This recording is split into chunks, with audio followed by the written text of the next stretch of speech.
So stop in the chat box and say hello, and listen in wonder to the Craig and Tizz Show.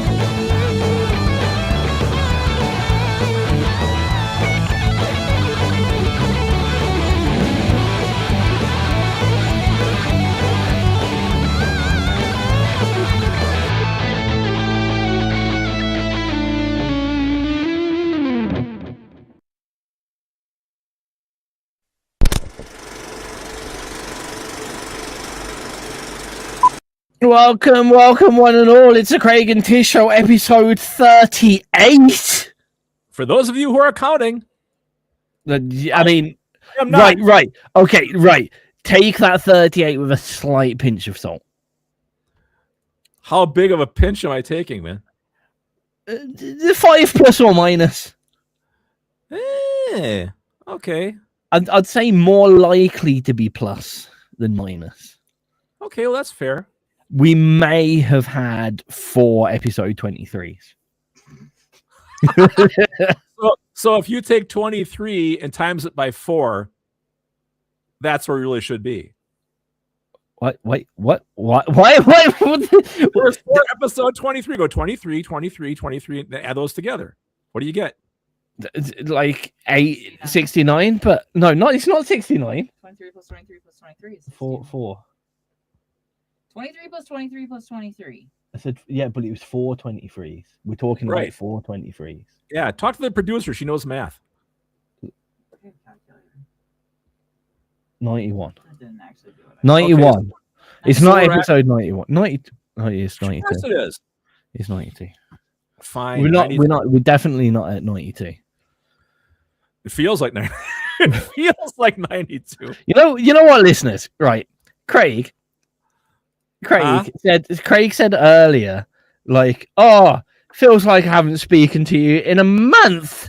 And I was sitting here thinking, like, either like I'm the worst person to speak to in the world, or his holiday was really shit, and I don't want to find out either. Well, we all know you're the worst person in the world. That's a gimme. And my holiday was wonderful. Right, okay. He's just throwing it out there straight like that. Okay, nice. And that's how the show is gonna start. Because usually, like, if you go on holiday and like you're having a good time, it feels like 5 days, but you feel like it's a month. So I was like, oh no, he's had a bad holiday. But no, he's just been happy to be away from me. Oh, I just missed talking to Kat.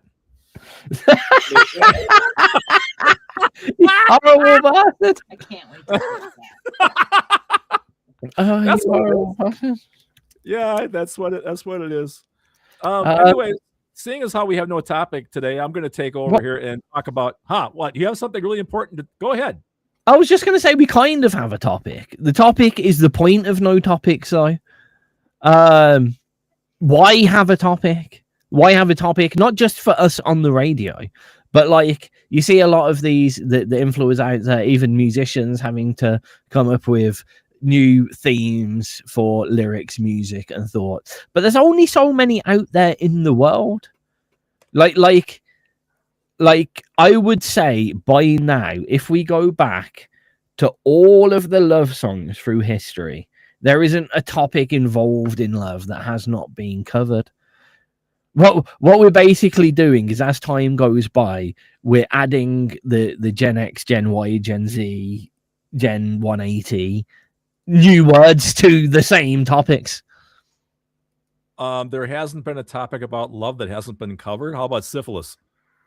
I mean, right now we have a song in the database called She Gave Me Chlamydia. So I would say that syphilis in a love context has probably actually, been covered. Okay. I will stand back and I will reshape the sentence I just said, where there hasn't been a topic covered, minus new words from Gen X, Y, Z, 180, other than things concerning new diseases, I guess. ALC has a question. Her hand is raised. I just Googled it and it pulled up 6 songs. The Ballad of Syphilis. The Ballad of Syphilis. The Girl Had Syphilis. The Girl Had Syphilis. Syphilis at Sea. Syphilis at Sea. If I had a nickel. Syphilis is curable. Syphilis is curable. So there you go. I mean, we don't know if any of those are within a love context, but I guess love must have happened at some point. The unfortunate rape is a story of a soldier who died from a venereal disease. That's not a love song, though. Not really. It's a folky blue song, is it? So it says the internet. From the famous musical Falsettos discusses a woman with her syphilis diagnosis. Oh, there you go. Love is blind. A woman with a syphilis diagnosis. Yeah, how'd you get a rhyme out of that? What I was going to mention was that, as you guys are aware, I used to work at a school, right? I was a building engineer, and I'm pretty sure chlamydia was a second grader in one of my classes. I've seen kids named chlamydia. Last name was Johnson, I think, or Jones or something. It could well be. But anyway, yeah, not having a topic, I got really confused that Daria, but everyone said diarrhea became a name, and it got very well used after the cartoon. Yeah, I get that. No, I was going to talk about not having a topic per se really gives us the chance to create on the fly, to create topic. Like, for example, I bought this smoke detector about a month ago, and I still haven't got around to putting the damn thing up because I'm too lazy to put the damn thing up. So we should talk about this for about 2 seconds. Friday, we'll get. We'll pull it up. Okay. Yeah, I mean, what brand is that? Is that a good old kiddie? It's a kiddie detector. It's a kiddie detector. Yeah, it's a. Craig's got a kiddie detector. Everyone. And he worked in schools. No, more like Cake Face, that kind of kitty. No. So the thing is, the one I have now has been chirping for like a month. Okay. It drives me nuts when I'm down here. When you say tripping, do you mean it's just going? No, chirping. That chirp noise. Boop. So boop, that. Yeah. So like ours did for a week. So you need a new battery, not a new whole smoke alarm. No, this is a hardwired one, so I have to take the whole thing. Fuck! Redo the wires. I know, man. Well, I thought about hiring an electrician, but shit, they charge me like $300 to do a job. No, no. You hire an electrician purely for the only reason why anyone hires an electrician is because they don't trust themselves to remember to turn off the electric on a fuse box. Just call Tizz. Well, the thing for me is that this thing is about a foot away from my breakers, so I think I remember to turn the power off. So good. I should be good. Good. Yes. That's the only reason why anyone really hires an electrician, because they're scared to electrocute themselves. The work isn't difficult, but there's times where I will go downstairs, I will switch the whole fuse box off from the mains and do the big lever switch off, and I'm still scared to touch the wires. Don't you have one of those circuit checkers with the light on the end? When it's hot, if it's hot, it blinks. I used to. I don't have it anymore. Yeah, I lost it. Come on, brother. You gotta have that there. This house is. I mean, we've only just got not too recently, but quite recently, a drill and a jigsaw. I know. I thought you did all this renovation to that place when you first moved in. What did you do it all with? Yeah, no, a hammer. Well, no. All you had was a hammer. If I had a hammer. Most of the renovation was woodwork, so it's sanding and painting and sanding and painting and sanding and painting. I just figured you had a whole set of tools, man. No. I used to have a proper tool bag. Now I have a broken plastic box. That's not good. A broken plastic box where it in my mind, when I go to put stuff in it, I'm like, oh, that'll go in the handy box, and like I'll find a screw on the floor and I go, I'll put that in the handy box. So it's just this wasteland of potentially handy things. I think every guy in the world has that little thing on his workbench where he's saved like every screw, every cord, every wire. Someday he's going to use it, but he never does. I am guilty of that myself, so I get it. Putting me to shame. Workbench. This shit's on top of my washing machine, mate. So yeah, man, fucked up plastic box on top of the washing machine, where if we do the extended rinse load on the washer at the high spin cycle, it will actually fall off. Oh yeah, it'll actually fall off. I always have this vision of XRP Towers as this palatial estate, but apparently I'm wrong. Someday you should do like a walkthrough tour of XRP Towers and put it up on video. I see. I've been tempted to do similar things like that, but also the last person that I knew to do a walkthrough of their house that had a studio in got robbed 2 days after they did it. So I'm not going to do that. That's why I have friends that tell me all the time, quit putting up all those pictures of your studio because somebody's going to break in and get all your stuff. Well, I'm not exactly telling them where I live. That's the thing. You've got two sides of the coin. You either let people know vaguely where you live, or you post pictures, but you can't do both. Now, like if I turn around and go, "Oh, I'm going to the town centre in Cumbernauld," it's not going to take someone that long to figure out the exact door number that I live. Yeah. So yeah. On Facebook, my location is not my location. So at least not in my profiles. I always remember that one of the early artists to submit to XRP, we finally added the location thing. We tried to get everyone to do it, and no one did. And we had a few people that were like America, and then a few people that were a little bit more, and they were like Florida. That's better. And and then there was people that were like Bluebell Road, number 42. like here's my address. There's a little bit too much, but then I always remember, and I can't remember who it is now off the top of my head, but they'd put their location as rocking the internet highway. Ooh, I like that. Which I thought that was quite cool. 15 minutes into you first. I was gonna say, it kind of reminds me, like, I'm surprised that you haven't put more like descriptions of your style in the new website, but there's got to be 3,000. I mean, now I heard the term dark funk. Whatever the dark funk is. There will be. I'm trying to work out on a sensible way to do it. So what it might be is we have the same genres that we have on there currently, but then when you click on rock, they'll be like hard rock, soft rock, metal rock, pop rock. Would it work if people put in their own classification?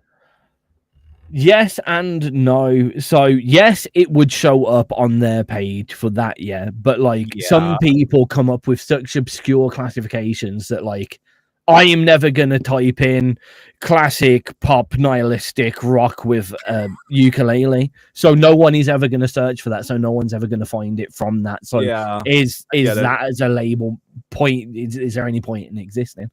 So if we're gonna put if we might like in people's profile bios, they can say they're a sludge rock band from Timbuktu if they want. But when it comes to the store/streaming side, we want people to find them at the end of the day. Yeah, that does make a lot of sense, I suppose. You're right. The other side is one of my biggest fears as we travel down this path of the new website is to not become Reverb Nation. So like if we have like death rock with a drum and bass beat / has to have a violin in it core, then the one band that will inevitably be in that will be at number one in their genre. Yeah, true. Now, this is where it comes, because Reverb Nation see that as a positive. I see that as an unfair platform, because just because they're the only one that makes their music, should they have an edge over the 70,000 pop artists that we've got on XRP?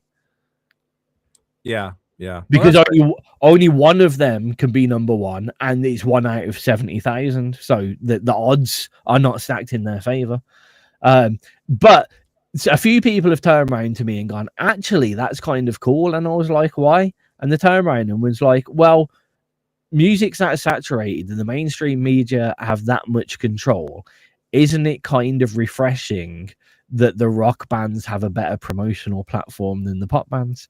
And I kind of do agree with them there. I see that.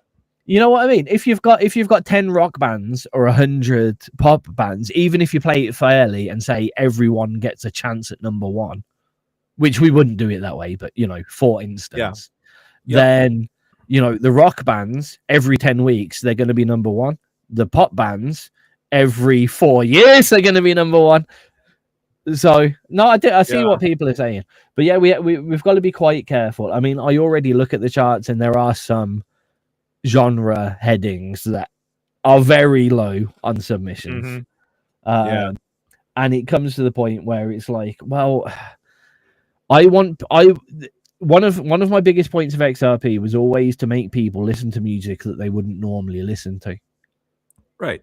So in that effect, those very uncatered for genres, more people won't have listened to than anything else, if you know what I mean. I do. So realistically, in my heart, my aim should be to get those tracks out to more people than the typical pop tracks. Yeah. Yeah. No, that makes a lot of sense. Yeah. Not that I'm doing any of that at all, but like just to see how the XRP brain has to tick over, basically. Well, it's good that you have a goal, though. You know, I have a vague direction, and there's about 20 goals, and I may be heading towards one of them. But there's something really interesting over there. What, a green wall? Well, yeah. I mean, right now, yes. That was more metaphorical than literal, Craig. Thank you. Oh, you meant like it. I'm so sorry. I messed up here. I was being concrete. Yeah. You know? I mean, no, I don't literally have 10 XRP options just stuck to the wall in front of me, and it's just a case of like, tomballer picking the one that I grab. Yeah.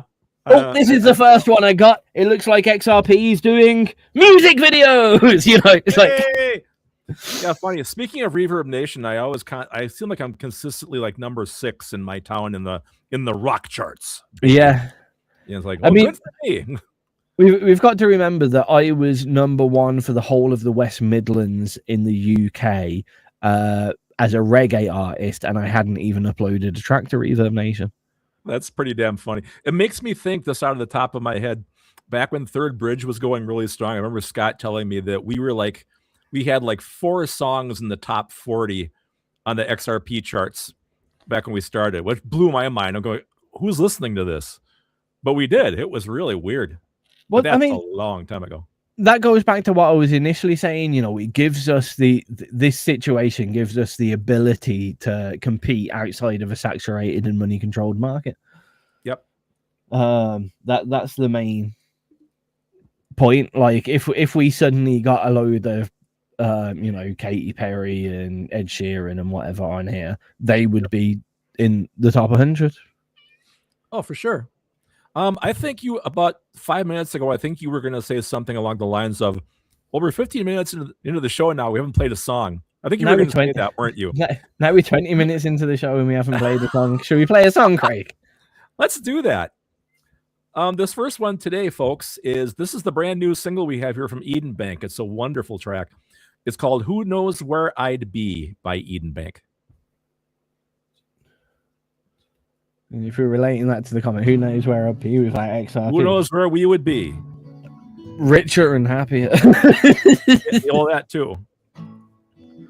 No, I can't even say that because in the early days, XRP was my income. Well, now don't always equate richness with happiness. There's happy poor people. There are happy poor people, and I would say I am happier today in the situation I am than I was, 15 years ago when I had got, $500,000 in the bank. Yeah, I get it. Now, when I hear something like Eden Bank here, it makes me think to myself, here's people that have actual talent compared to what I do. It's like, you do have talent. Sorta. Talent is relative. No, your relative's relative. My relative is, my aunt is a relative, but then she's relative. I'd up a little like I was watching a bass player the other day. Yeah. In fact, I was watching 2 bass players, which it comes to the point. Now, on YouTube. Now, one, I forget his name. I think it's Alex Bass Musician. He's a classically trained bass player, but he's really into his funk. Okay. And he plays bass like, you just look at him and it looks effortless, and his hands look right and they're all in the right position. Yeah, yeah. Everything just just, you know, no muted notes, no everything fucking perfect, right? Everything rings out, yeah. And it sounded fantastic. He could slap, he could drop the harmonics, he could do pinch harmonics off a bass, which is impressive in itself. Yes. You know, everything just fantastic, technically proficient as fuck. And there's a challenge out where they play a particular bass line that's a mix-up of a Primus bass line, and I can't remember. So it's not Jacko or Miller, but someone as famous as Jacko or Miller. Okay. So he does it, and it's flawless. Now this other, and it's a Chinese kid, well, American Chinese kid. He's probably 15 years old. Complete, like, from the look of it, I can't 100% say this, but you know, he enjoys his extracurricular activities, shall we say? Okay. You know, his living the musician lifestyle. And he's self-taught. He couldn't read the musical notes, so he worked it out by ear as he was playing it. And he plays a, you know, a on point. Like if me or you tried to do it and we put a camera in front of us and we spent a month trying to recreate it, it would be similarly as good. You know what I mean? Really put the effort. Gotcha. It was really good. But what made it so much better, right, was obviously you've got Mr. Classical Bass, who's like very proper shoulders, playing it very like you would see the bass player in an orchestra playing it, right? Yep. And this kid was like leg up on the side, bass balanced on it, and he was playing it that way up. Love just it. chilling back, right? Yeah. And the kid smashed like just everything about the play. He did mute notes, he duffed notes, he played wrong notes, but everything about it was better than the classical guy.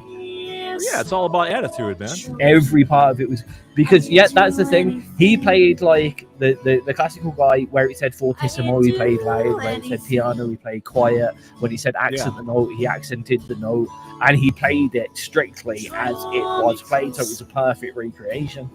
Okay. The kid gave his own attitude to it, and it worked. Like instead of hitting just on the first note on everything, he got the off notes and that little bow, and he enjoyed himself with it, and it really fucking worked. I want not to cut you off, but I want to interject this before I forget. You familiar with a band called Brand X by any chance? It sounds familiar, but Brand X could sound familiar for a million reasons. Well, look them up. They have a bass player named Percy Jones. The guy is phenomenal. A lot of pinch harmonics on bass. You would love him. But they've been broken up for a while. But look up old Brand X. They're great. I have to check it out. Here we go. Yeah. All right, man. Who knows where I'd be? Edenbank here on XRP Radio. Brand new, literally submitted just a few days ago. We had a first listen on Sunday, and it was exquisite. And it's still equally as exquisite. How's it going, Mish and Rekka? No, I haven't reset the charts yet. The charts, I'm not touching the charts, everyone, until we have a chart show. It doesn't make sense for us to do it prior to that. There will be a chart show. I have a vague plan in my mind of how to do it. I just need to work with my work to make sure that the time off that I need to do it is the same on every week. And then I may have to talk to Craig about moving this show to a Thursday, or maybe not. It depends, because what I'd love to do is do the charts before this show and then roll into this show. Would be the dream, because then the other day that I have off is a full day off where I relax and don't work at all. Yeah, have a day off. Yeah. If guest 652 here is Ashley, that song is incredible. Just very, very well done. Absolutely exquisite. It went down well on Sunday when we played it in the new submission show. It went down, and like I'll say the same thing. Like the only improvement that Edenbank could make whatsoever, I'd love to hear like a string quartet on all their music. Oh yeah, like just cello, viola, violin, maybe second violin. It could be a trio, but you know, that would be, because at first I was thinking just add a violin, and then I was thinking that might make it sound too typical, you know, that kind of gypsy folk sound. Yes. I think it needs that soulful cello in it. Definitely big, Yep. long, low end bows. I think would work really well on it. And then That rules. fucking viola, the most underrated instrument on the planet. Let's just chuck one of them in anyway. Yeah. Oh, as long as I've got I'm a folks here viola too. player. We know you are. Hint, hint, hint. This beats me having to type everything. I'm a crappy typer. I use one finger on my phone. I wanted to have a shout out here for Wrecker. Wrecker, I watched your new live video last night from was it Bonfest? Bonfest. Wonderful. Yeah, you guys were really, really, really cool. I really enjoyed that. So nice to see. Well, nicely done. Yeah, I caught a little bit of it. Craig was mentioning we should give it a spin during the show and like stuff like that, just because of the way it's well. I've got to download it, have it ready. Yeah, blah blah blah. Video, you know? Yeah. But I think Wrecker needs to like we've got a little thing going with Wrecker on a repeated, reoccurring appearances here on XRP Radio. So I think when they next bring out a song and they're inevitably black on, I'll have to try and lift that Bonnie Fest video as well, and we'll do a twofer. Yeah, there you go. That might be the plan. Yep. Cool. So, Craig, as a man that as possibly the one musician on the planet that could realistically never struggle for a topic. Yes.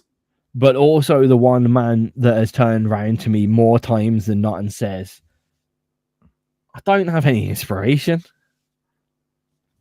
So between you telling me I've got no inspiration, I can't be a musician, I'm giving everything up, and then 2 weeks later you turning around to me and going, I've made a whole album about a nuclear chicken.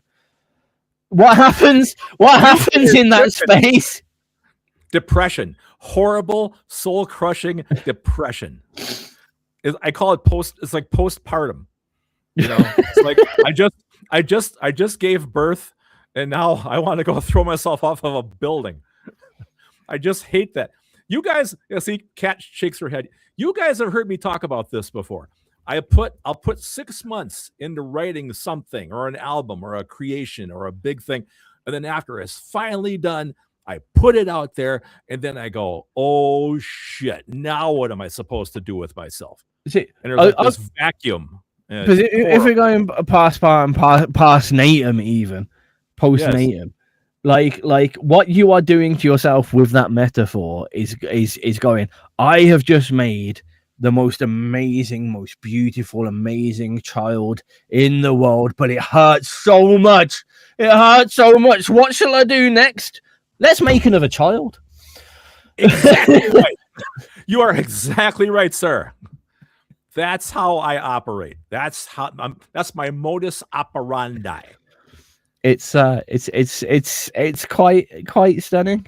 But like you often tell me creative enterprise comes to you in the early hours of the morning or in the shower. In the shower, generally, yes. When it comes to the topic side of things, because we've always talked about humming a tune as such, do those lyrics come out in the same place? Do those topics come out in the same place? No, they're totally separate. So like when you're writing a lyric, you know, is it in the same place? Is there? Nope. Nope. They're totally disjointed. Here. So you wrote Cluckzilla on the toilet, but you wrote The Traveler whilst on an aeroplane to the Costa del Sol. Here's the 4 bridges. This is my brand new epic. It's 4 sheets long of all this wordage right now. Fucking hell, he's got neat handwriting, isn't he? Oh, I no, man. My handwriting sucks. Only I can understand my writing. I love the fact that you went, only I can understand. You put that up to the camera, and the only word that was visible was understand. See? But also, Tizz, you have super legible handwriting. I mean, look at mine. You can't even read that from a distance. Oh, I have good handwriting when I want. I got shit. Right. Yeah. I have 2 types of handwriting. I have I have to write an important letter to a lawyer or MP handwriting, and then I have the crack cocaine for a living. Wow. I was going for something actual literal here, and you've just gone, no, I have my waiter writing, my doctor's scroll. Oh, Yeah, I can see that. Like Doctor for Stream. orders and shit. Yeah. Oh, Now my wife Connie used to work for motor vehicle, right? Driver's license. So she's very much, people would sign the bottom of their car titles, right? And she had to figure out what that signature was supposed to be. So she always is on me that my handwriting is crap. You know, you can't read anything that at least in I thought that longhand. was quite neat, to be fair. Yeah. Well, this is kind of fast printing. But anyway, what I was trying to get at, this song came from a song title, because I think I talked about this. I was going to write a song called The Fourth Bridge because I like the third bridge idea and something I can kind of bounce on that. Then it turned into 4 whole separate bridges, and each bridge has a whole story behind it. So yeah, that had nothing to do with point of creation music wise. I just had, I've said this before. I've written a lot of songs just off of a title.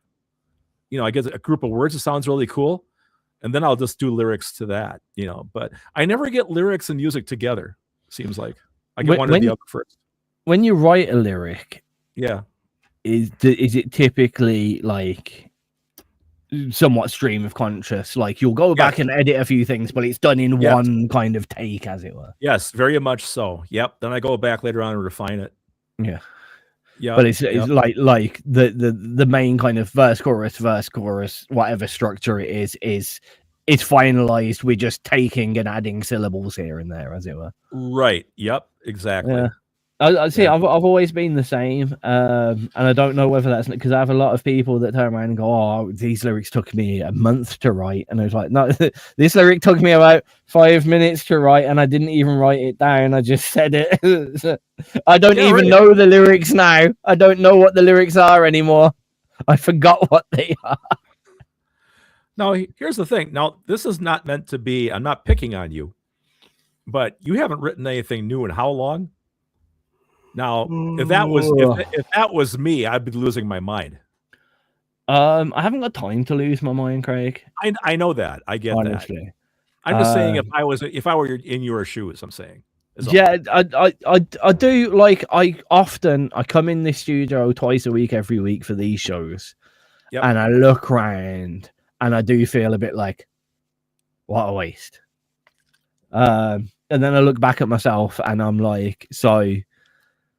Like my day to day, I have 2 days off a week, but they're never a weekend. Every other day is basically 12 o'clock start, so and a late finish. So I get home about 10:30, 11 o'clock. She's just finished work. We go to bed.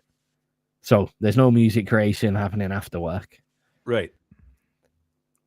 That's it's a late night, we're probably getting to sleep 1-2 o'clock. So Kat's better than me, but she'll get up with the kid about 7:30 in the morning. He goes off to school at 8:30. We'll wake up again about 10:30, and I've got 90 minutes before I gotta go to work again.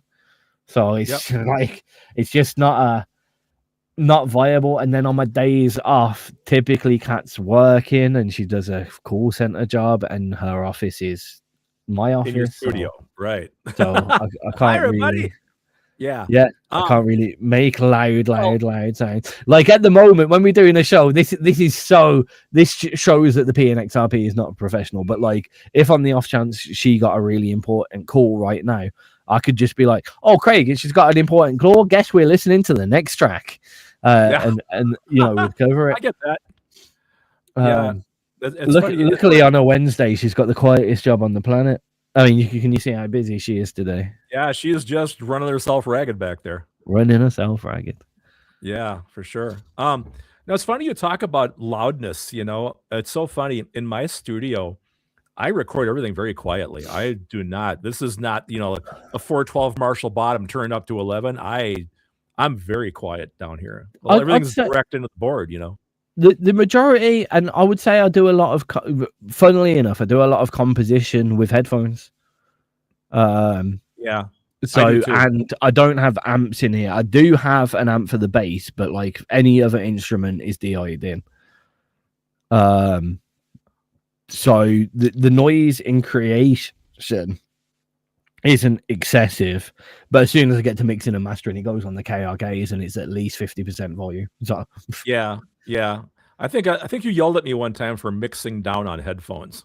This is I like it better because I can get the spatial stuff though for panning.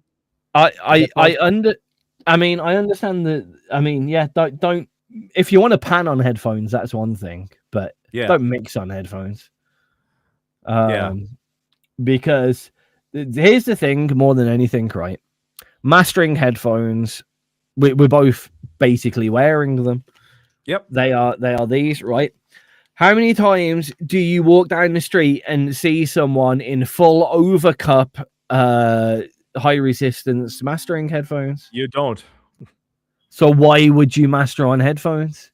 Yeah. It just doesn't make sense. At least with a well frequency response mastering speakers, you set them up for the room they're in, and then realistically, it shouldn't matter what speaker it then comes out of. You're just going to lose a frequency here and there. But with headphones, especially mastering headphones, are always full in capsule headphones. Right. Like just think about how sound works. It bounces off walls. It does stuff. So the worst thing to do is to completely isolate your audio into your ear. Mm-hmm. You want to reduce the refractions in a room. Like if you know, and again, it's all about the most likely situation. You know, don't master in a toilet that's got all tiles on the wall. Why? Who listens to music in a room with tiles on the wall? Nobody. Right. You know what I mean? The best place, honestly, that everyone should master in, stupidly enough, is a motor vehicle. Oh yeah, that's where they listen to most music. I get It's that. the most listened to place for music. And yeah, if you get a good rig set up in your car, a sensible one, not one of these stupid like 80-inch subwoofers in the boot. But a decent rig that's well panned. You could even do a stereo sound system in your own car. Oh sure. I've known of people, I've seen them on YouTube that have set up mini recording booth studio setups, and they've got the body of a car and drove it into their house. Yeah. And they've put their studio on the dashboard and they're using the car speakers. The only problem to that someone in the comments of said video pointed out was like, well, that car's now inside. Who listens to music in a car inside a building? Well, fair point. Yeah, no, you're completely correct. Yeah. But yet, like realistically, and this is the stupid thing, because I hate saying this, and any producer that knows me will probably be finding their way to my house to punch me. But the best thing to master on is iPhone headphones. Oh yeah. Yep. It's weird, but true. Yeah, for sure. The problem I have is my main stereo speakers for the studio, my Aris 3.5s, are about this close to a wall with paneling, so it's just a huge bass trap behind them. I should have more of a out in the open situation for them. They're up on a shelf, right? Kind of like almost against the wall, so they're kind of the bass is coming out the ports in the back and just booming back up the front. You've got a bass orientated wall anyway, because those panels are going to be a good inch off the wall on beams. Oh yeah. So that your whole room is a bass trap. You have and the worst thing is that because it will be done with those 1 by 1 inch studs, I bet you, behind them all the way. Behind the paneling, which just happens to be about the width of a C bass note. So what a coincidence! I bet you when you play your low C on a keyboard, you get quite the woomph in there, don't you? Oh yeah, I thought so. Sure I do. There's I get it off a D sharp in here in this room. You go up the keys and it's like da da da da da da da da da da da da. It's fucking ridiculous. We're talking about portable studios all of a sudden here in the chat box. Yeah. You know what I always wanted all of my life? Canal barge studio. Oh yeah. Narrow boat, right? Because if you think about it, right, firstly, canals, right, typically not near heavily residential areas. Right. So you're good for your sound, right? For your sound licensing, right? Yep. 2, travel up and down the country, studio wherever someone wants you. Mm-hmm. Yeah. 3, practically on holiday 24/7. Oh yeah. But 4, And the most important thing, but what a lot of people don't realize is narrow boats, like they go very down into the water. Like what you see is like, you know, chest height upwards. Right. You know, you've got to fit a 6 foot plus person in there standing up high. So there's a lot down there, and that's all surrounded by water.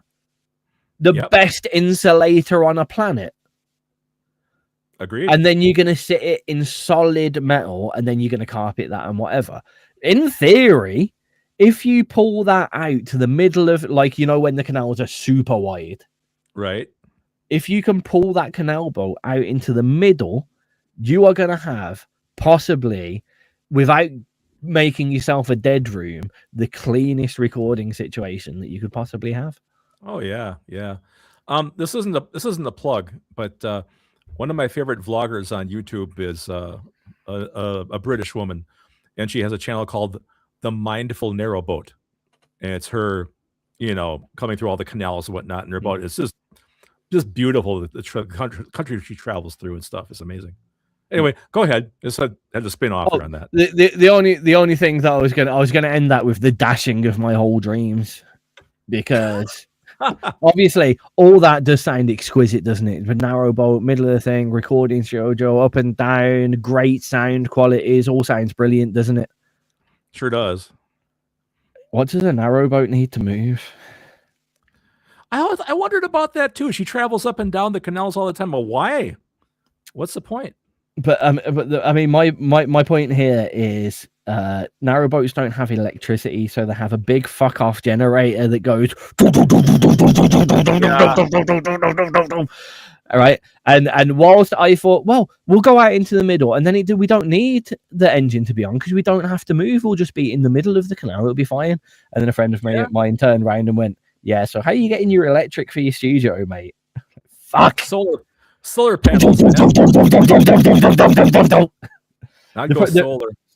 I don't think solar on the small area of the top of a narrow boat would power an entire recording studio. I want you to realize also that noise you just made with the head bopping thing tonight at 2:00 in the morning when I play this back.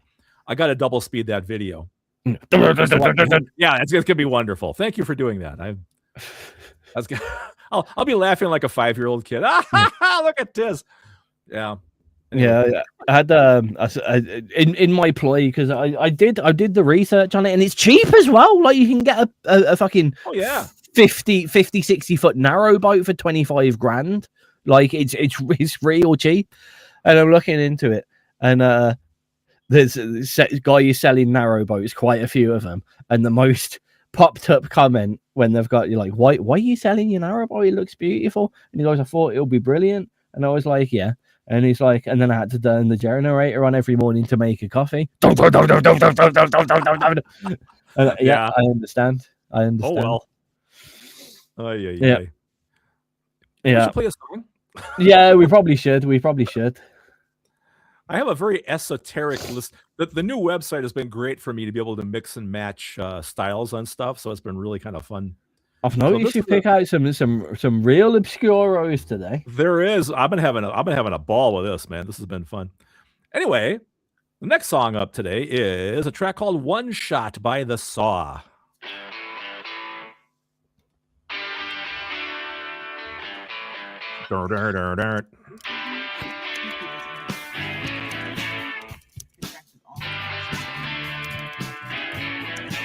I first heard this and I go, it's the Rolling Stones, who actually have a brand new album out. I can't believe that. They're 90 years old. You mean their younger counterparts behind them have a new album? Oh yeah. All the sidemen. I did see there was another band not moderately recently, another big one that came out with an album, and a lot of people were like, "How the fuck old are they?" I know who you.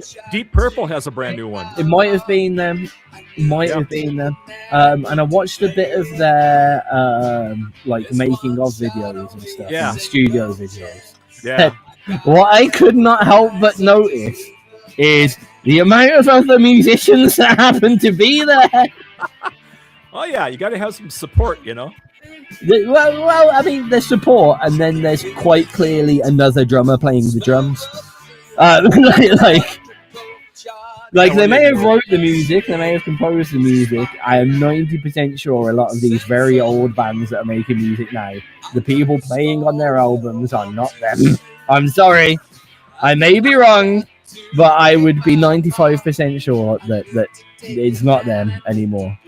Yeah, I think you're right. And aside to anything, even if they've gone that far, like what I don't understand is once you've got you've proved it with that kind of Craig stuff, like AI will have already been fed major bands music enough to recreate it perfectly well. So write the song, chuck it into Sonar, and let it do the work. Why not? I really think the thing is they can't stop. If they have the same problem I do, I can't stop, right? I think they can't stop because they've got a record label on their backs more than anything, or they can't stop because they got used to the £1 million lifestyle and now they're retired. They don't have a £1 million lifestyle, so they need to quickly get £1 million.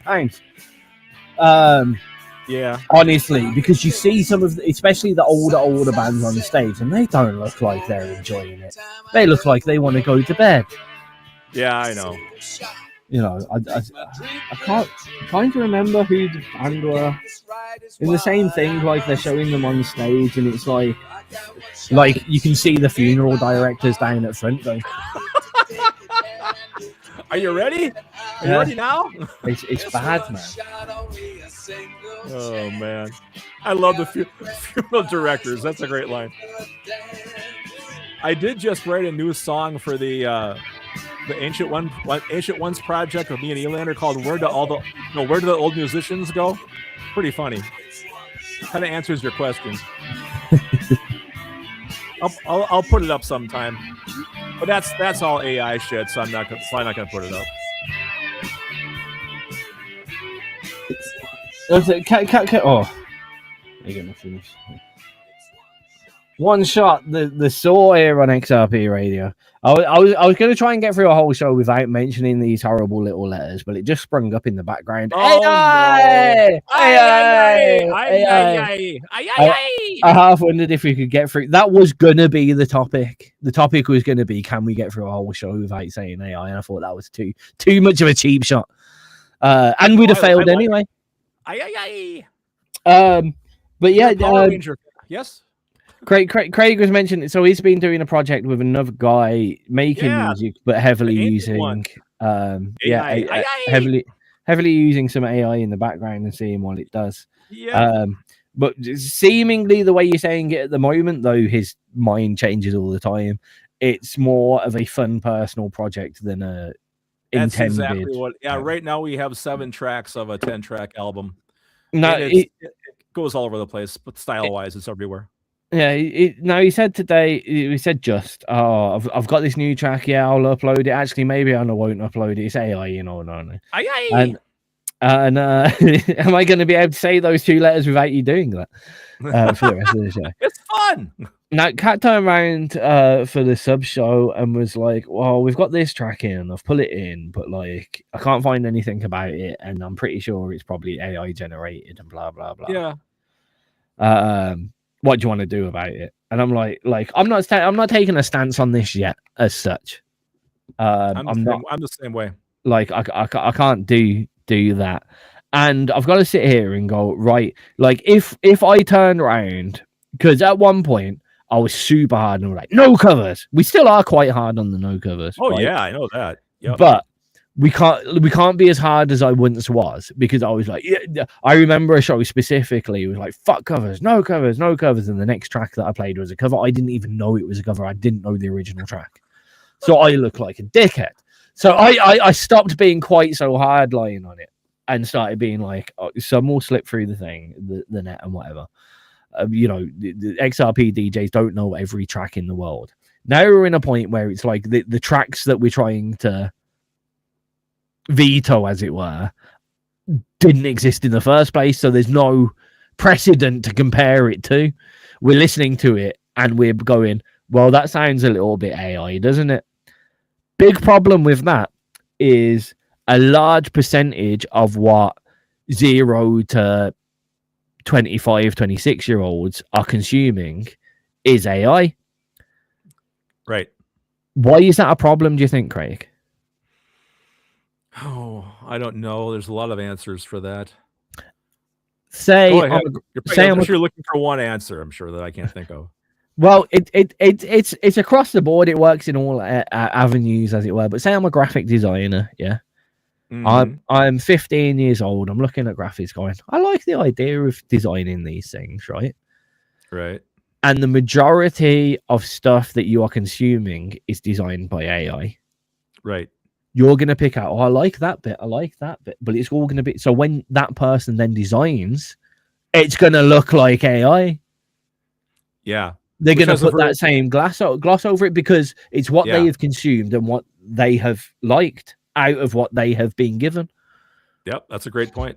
So the more AI stuff that creative people consume, the more AI stuff they will like out of it, and the more AI stuff that ironically they will be recreating in their own music.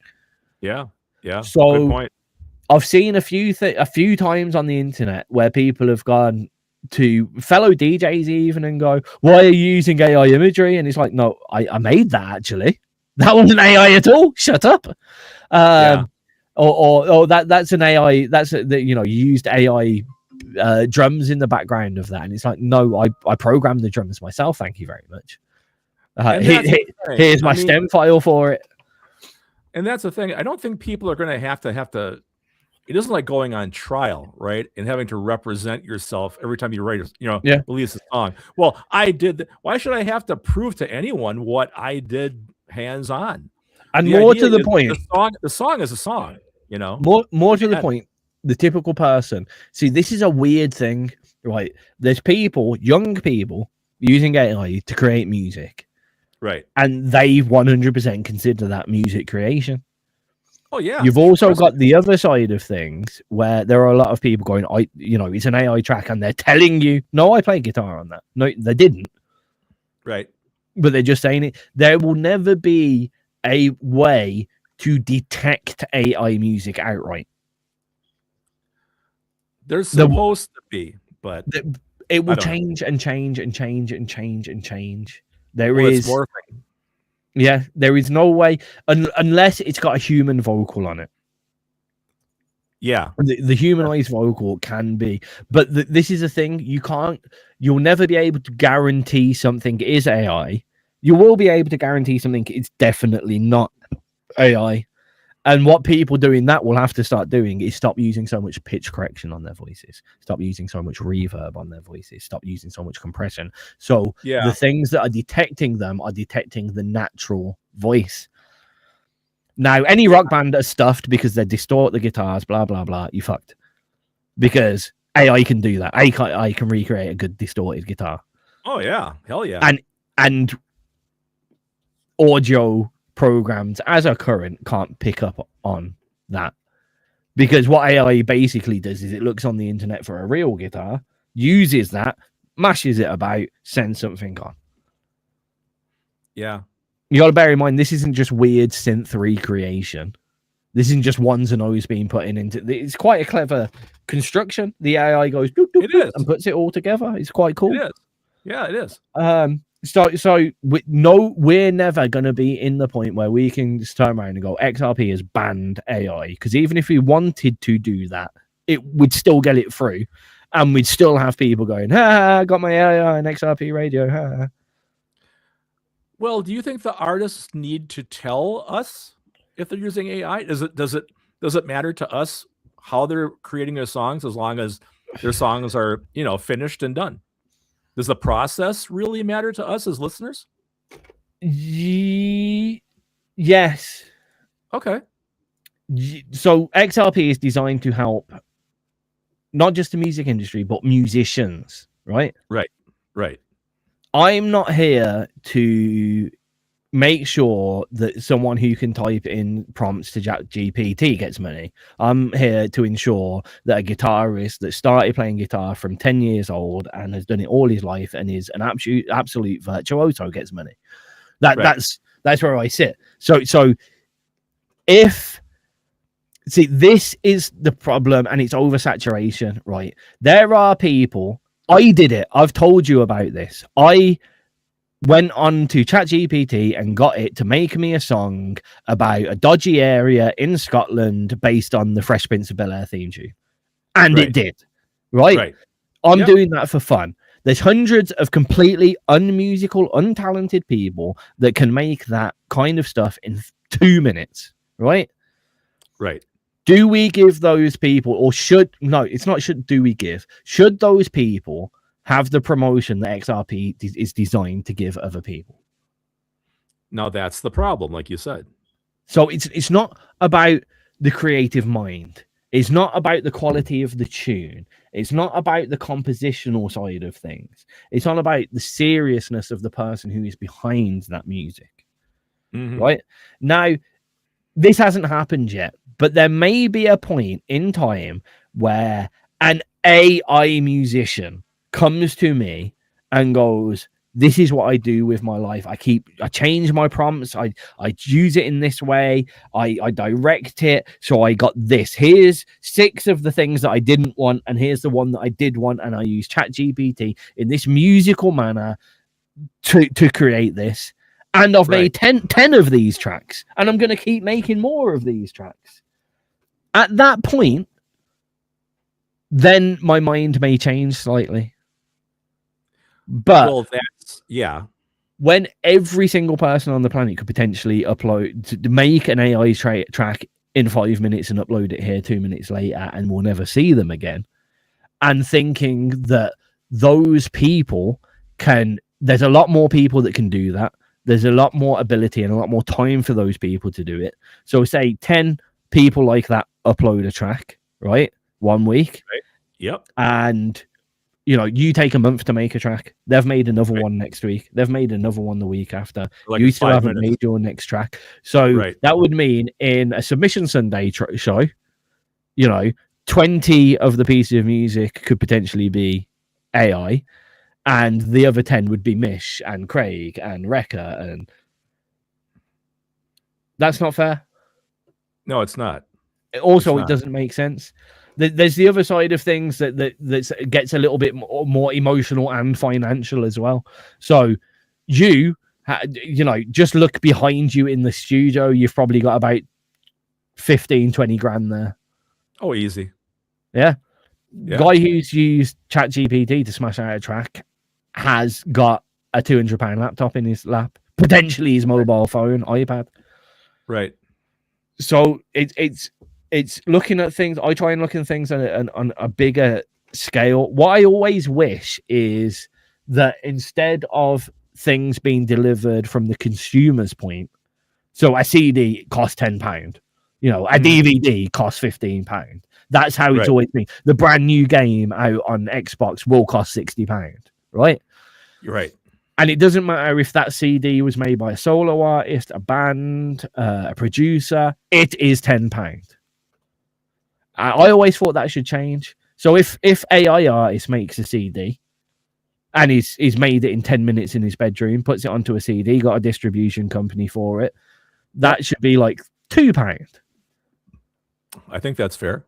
Whereas you, who's sitting in front of 10 guitars? Yeah.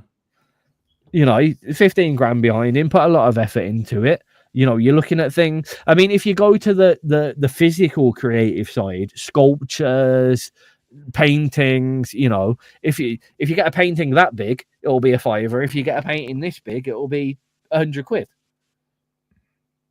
That's something that has never been replicated realistically in film or music. Well, one of the big problems I have with this whole thing is, just because you're really good at writing a descriptive prompt into Suno, is that a talent? I mean, I look at it this way, right? I started playing guitar when I was 5. I've got 63 years into what I do. Okay. A lot of learning. Just because somebody can type some words into a program and hit return, is that just as valid as what I do? I don't think so. Good question in the chat box there, and I'm gonna come to that.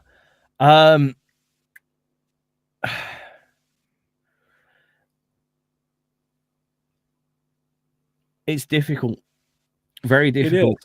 I mean, do you remember back? Go ahead. Let me switch this right. Like, Sure. so is it a talent? Right. So would you consider when you've come up with a riff, a guitar riff, the whole song, Yep. and you're searching through your database of loops and fills, Yep. and then you take those fills and put them in a certain, or the loops, and then put the fills in the right places and construct Yep. that? Yep. Is even if don't compare it to a drummer, an actual drummer that drums and does it all themselves, but is Right. that construction a talent? I believe so. Exactly, I would say so. So you went to that platform going, I want these drums and these fills in this place, and then you found those drums and those fills in that place, Right. and you've delivered the track in the end, right? Correct. Now, is the talent in searching a database for fills and such, or is the talent knowing what you want and then going to get it? That's a hard question, because what I'm doing is I'm using my ears to listen to the snippets, right? Right. And hooking them together in ways that make sense, as opposed to some kid just going, I need an electric tuba with a harpsichord solo after that. He's just typing it. He's not listening to it. He's just giving a prompt to a computer to generate it. I think it, and the hard thing here is it will always be down to the person's head that's creating it and their honesty. Now, I would rate someone, I think I've mentioned similar to this before, if someone turned around and goes, I was going to go for drum beats, but that's a bit. No, fuck it, we'll do drum beats. I want a drum beat. I want the kick to be really soft and woolly, like a kick drum from the Beatles. I want the snare to pop like the snare from System of a Down. I want the snare to be on the first and fourth beat. I want it to have an offbeat feel. It needs to have a rhythmic thing on the hi-hat that goes with these lyrics that I've just uploaded for you. Blah, blah, blah, blah, blah. Right. I think that is a talent in itself, because it's the same talent as someone would walk into this room with me and go, I've got this song, I need you to produce me a drum beat. I want the kick drum to be blah, blah, blah. You know what I mean? Yeah, they know what they want. They are delivering it to me. I'm the person that knows how to work the equipment, but am I the person that has created their idea? No, it's their idea at the end of the day. You know, it's like when Mish was here and you come with a drum beat, and there's 2 tracks specifically, and I go, that drum beat shit, and he'll be like, fix it, and I'll recreate it, and that will be mine. Yeah. And then I'll be like, that drum beat shit, and he goes, yes, but it's what I want, but can you make the bass bassier? Okay. It's those 2 things. Yeah. You know what I mean? Sure. So I don't want to outright turn around to anyone that puts in a prompt as such and say, that's just a prompt, you have no talent. Because say if in my head I had the whole of Still Smoking ready to go, I had the lyrics, the guitar, I go dun dun dun dun dun dun dun dun dun, right, just like that. I know, and I can then verbalize that. So I can't think of the words, but like offbeat, short strummed guitar under rap that goes from G to A to C to blah blah blah. I want a bass underneath it that follows the root notes, blah blah blah. Yep. Right. And it shut out the exact same track. Like, as a composer, musician, and songwriter, I'm using the same talents. I'm a less talented guitarist. I'm a less talented bass player. If I don't sing on it, I'm a less talented singer. But as a songwriter and producer and beat maker and a composer, am I still using all the same skills? I feel like I am. I think you are, because what you're doing is using technology to augment your ability, which is what I've been doing down here for years. So this is where it comes to the poignant question of this whole situation going to what was said in the chat box. How do you police this? It can't be policed, because we are literally relying on the honesty of the submitter. Correct. Now, if there's guitar on a track and someone goes, I played that guitar and produced it. I used a weird plugin to make it sound like that. There is absolutely no way that I could combat that. I couldn't turn around and go, no, you didn't, because I don't know. I didn't see it. If someone turned around to me and went, I used AI, but the prompts that I used were excessive, they were really long, I spent a lot of time thinking about this, can I disprove that? No. Someone could come in with a 3-minute track that they shot out in 30 seconds, and it could be a very typical pop track. And we could sit here and go, that sounds like you just typed in a very generic prompt on ChatGPT or whatever, and it's shit out this track for you. And they could turn around and go, no, that's exactly what I wanted, because I love poppy mainstream music, so I made a very typical and that's what they were going for, right? It's it's not something that we could ever combat. And what we made, I don't want to go this way too much, but we kind of do it already. But XRP may be somewhat reserved for those that turn up. Yeah, that makes sense. And there's one main reason for that. I want music to be open to everyone, and I also understand that people have full-time day jobs, and some people live in China and they're never going to be able to listen to the Submission Sunday show and stuff like that. You know, I've never wanted it to be like, turn up and you'll get more play than anyone else. You know, we do, you know, get your requests in and whatever, and if you are here, we'll give you a little spin and whatever. But like, I never wanted it to be 100% like we will only pay people that actually turn up. But it may come to the point where it does get more reserved for those people that are here, and it's not for the side of listener retention or anything like that. It's purely from the side of people that turn up tend to care about their music, and people that have shot out a track in 2 minutes on AI are less likely to care about their music, and that will be my policing structure. Yeah. You know? I have a comment, but I'm not quite sure how to phrase it. This might come out really wrong, but I'm going to go with it and see what happens. Boy, how do I even start here? Years ago, right, when I first got on XRP in 2014, you know, I talked about how the availability of people to have a home studio means that a lot of people can have a home studio. Yeah. But does that necessarily mean you have the talent or the ability to do something that's considered good with that home studio? Because anybody can crank out just anything now and just layer track on track. Now, does AI level the playing field? Does that mean now the people that don't have any musical talent per se, like fingers, now they can? Interesting. Is this a crutch for them now? Is this everybody gets to come now and make music? Because here's the thing. I mean, it was bad enough when everybody had a Porta studio, right? You could a 4-track, you could do anything. Now anybody can you're a whole damn band. Now does this make it okay now? It's all right for everybody to come on in and start cranking out songs. You know, I mean, does that make sense to you the way I put that? I think it does, but it's a weird situation, and there's lots of levels to it. The first thing that I will put out there is the irony that the music and creative world tends to be heavily on the left and liberal side, yet internally absolutely isn't. The majority of musicians were absolutely out of their mind, frustrated and angry at how saturated the music industry got after the digital revolution. The fact that anyone could make a song made everything so saturated. Before, it was 100 bands competing for the top 40 in the alternative charts, and all of a sudden it was 50,000 bands competing for a top 40 in the alternative charts. Correct. Which goes back to what I mentioned about our charts and having extra genre labels and stuff. It kind of, on one point, it evens the playing field for those less like a rock band is less likely to get into the mainstream charts. However, if you segregate them, then a rock band is more likely to get to number 1 in the rock charts, and a pop act is likely to get to number 1 in the pop charts because of the saturation.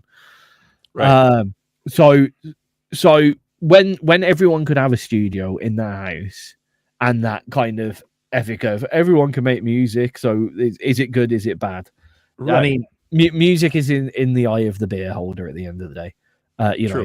know, I mean, I love Spike, I love Robert Lindsay so much, but his musical taste is atrocious. Yeah, he had a show on XRP radio that did really well, and a lot of other people like his musical taste. So, Right.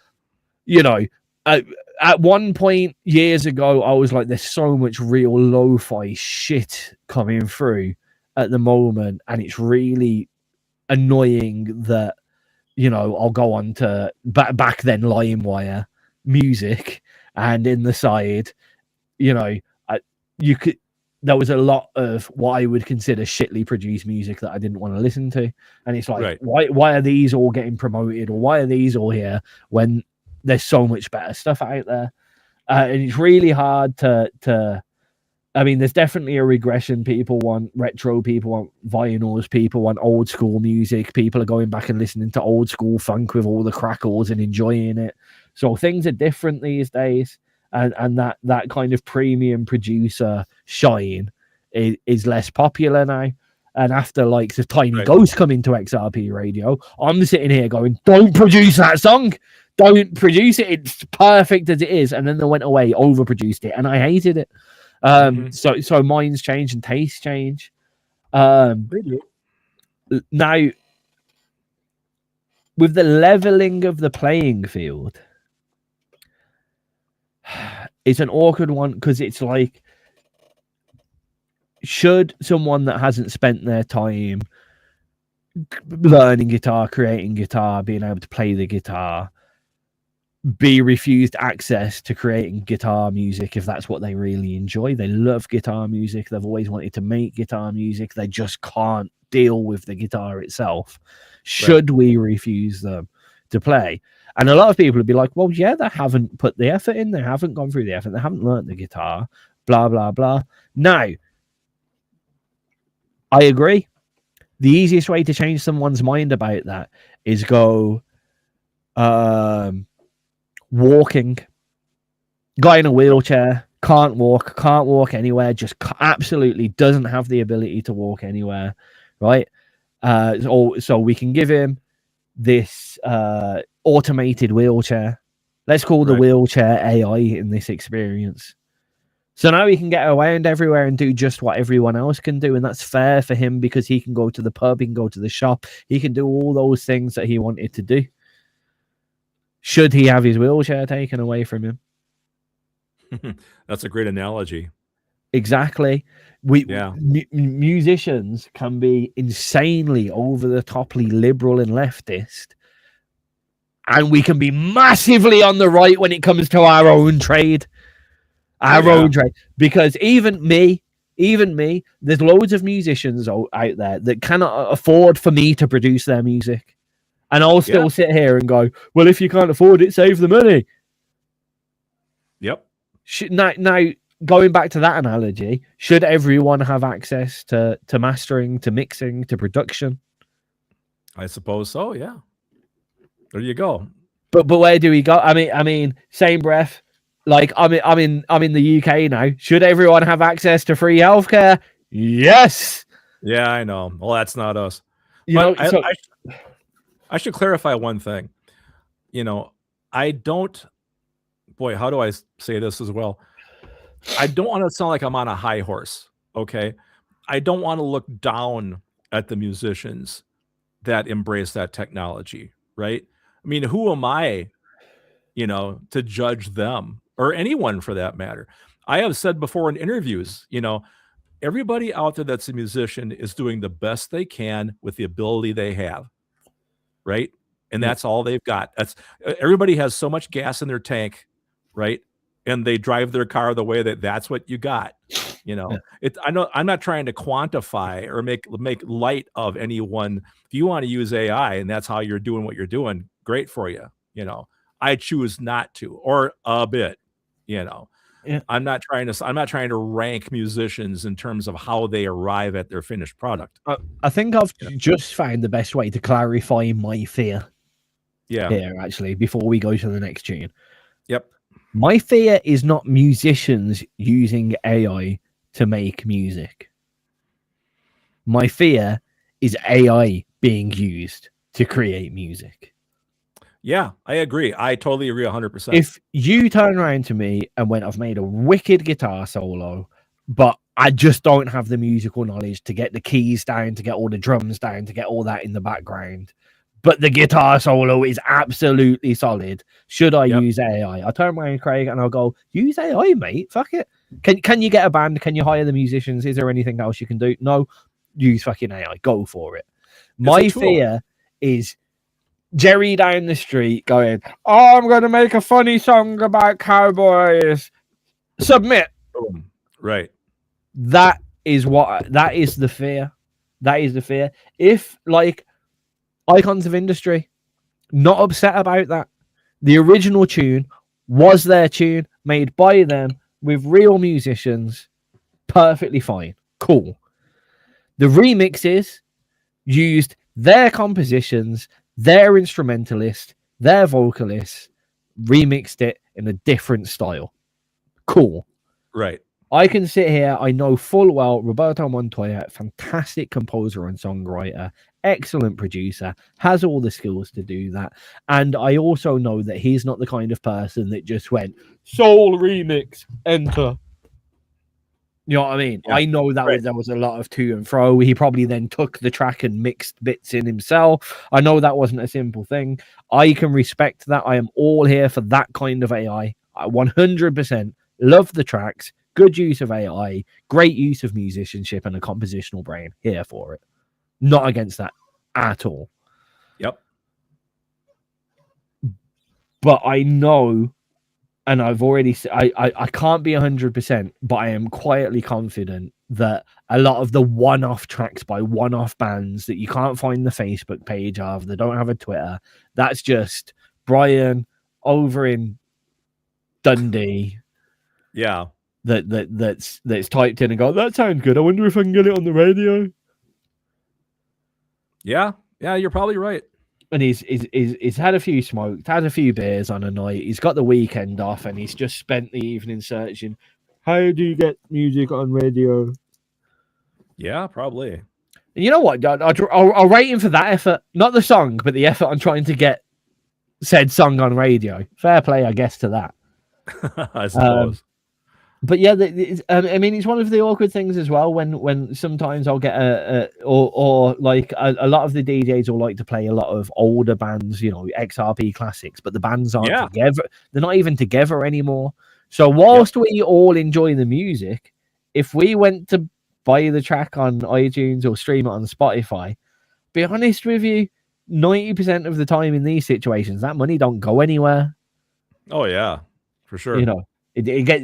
Some band email that doesn't exist anymore has just got the you have earned 43p off Spotify this year, and it doesn't fucking go anywhere. There's I know for a fact there's PayPal accounts for bands out there that just haven't been touched. You know, bands been together for a year, they've put their stuff on Spotify, and they all split up, and the band email probably doesn't even exist anymore. Right. And that's what I mean with these AI bands. It's my similar ethic to that. Like, okay, yeah, the music's good, we all enjoy it, but is me playing that? Like, if I was to play Big Rhino Perfect Guy now, Big Rhino no longer together, not making any music, same situation. If I was to play that now, it wouldn't benefit anyone apart from our enjoyment. Yeah. No, so I agree. If I was to pick Big Rhino or say Down by the Riverside by King's HAREM to play next, which one should I play? Yeah, it's a toss-up. That was a cue up for the next track, by the way, Craig. Oh, hey, here's Down by the Riverside by King's HAREM.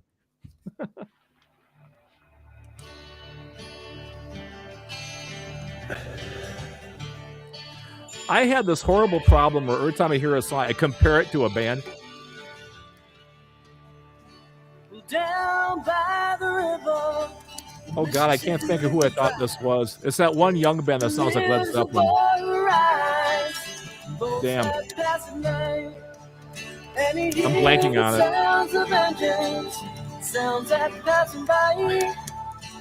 I gotta look it up.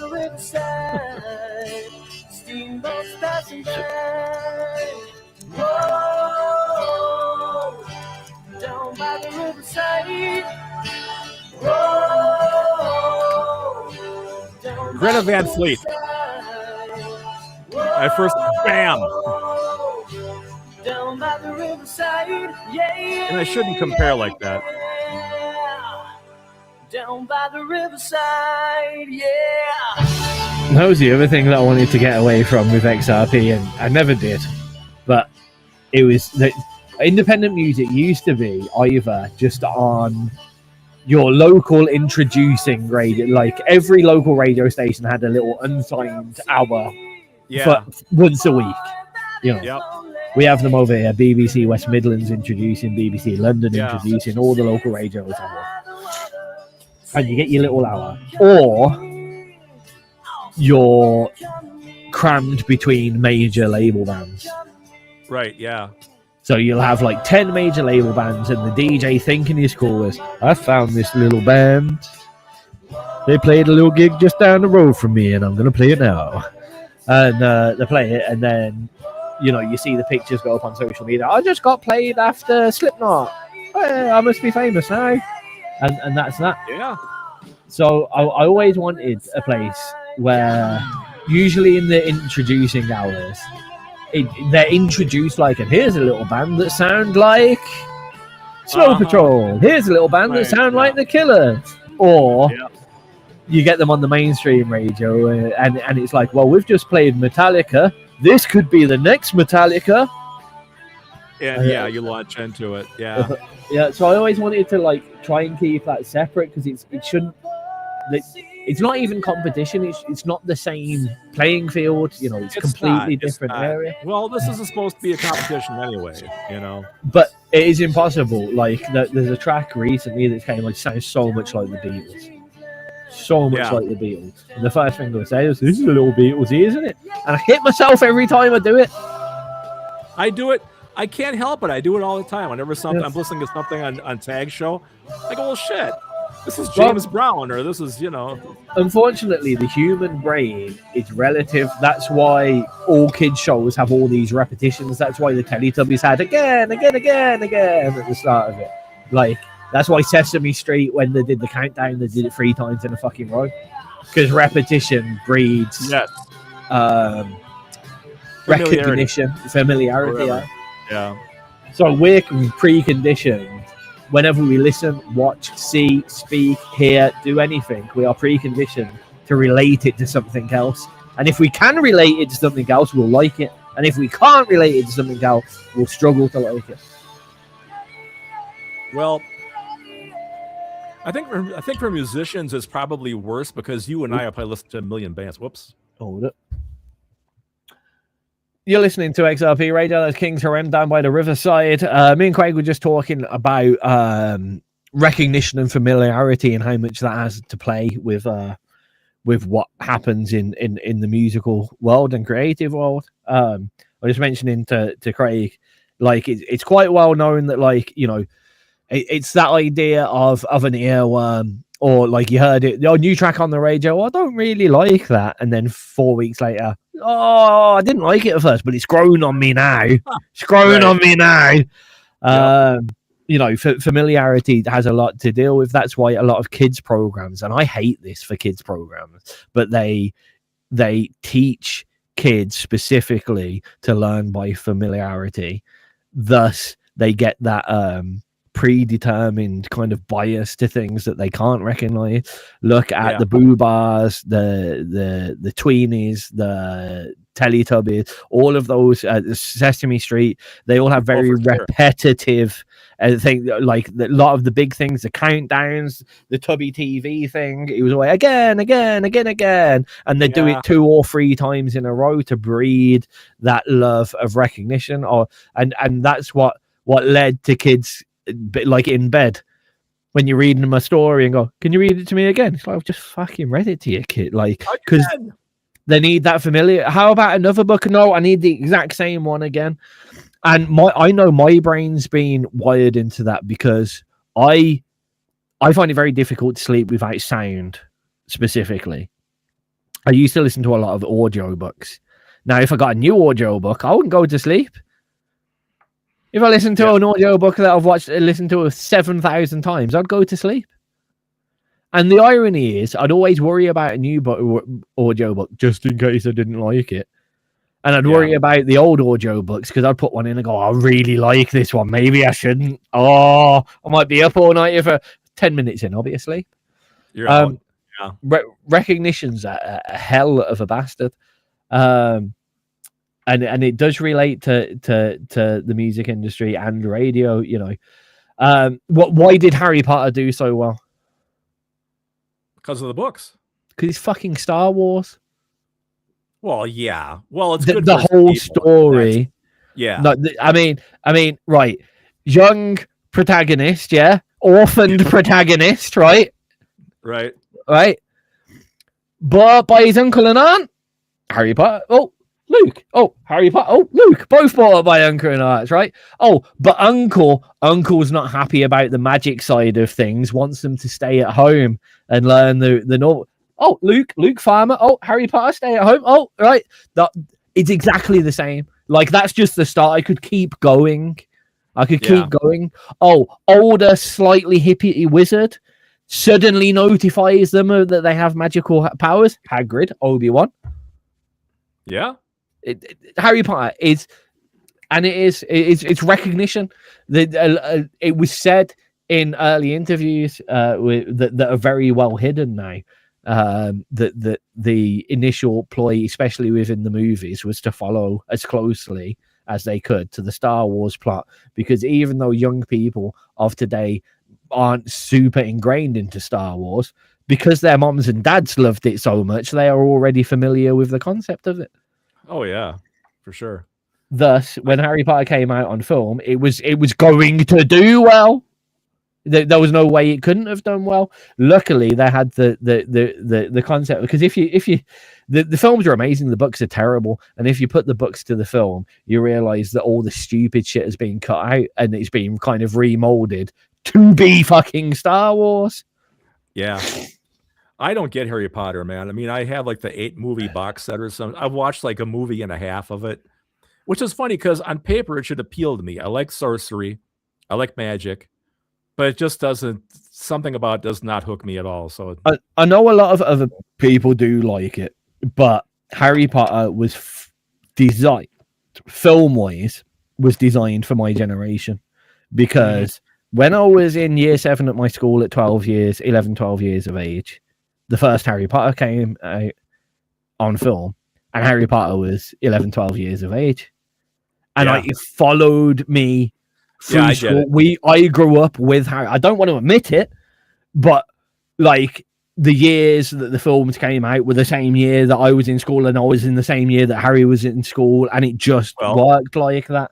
Yeah, that's my kids too. Yeah. So no matter how much you may not like witchcraft and wizardry and fantasy and stuff like that, you know, like there are few of my friends of my age that couldn't tell you a lot about Harry Potter, that probably hate it, but it was so ingrained to us. It was in our reading curriculum. Our Christmas trip out was to the cinema each year to see the latest Harry Potter film. You know what I mean? It was that ingrained to her. And like, you know how, like, I hated Harry Potter. I did not like it at all. But would I rather sit in the school on my own doing English work, or would I rather go to the cinema and Harry Potter? Right. There we go then. So it was really ingrained to us. And then now we're at the other side where, weirdly, I know not many people associate this, but Harry Potter's cult now. It is that old. It's a cult classic. Oh yeah, yeah.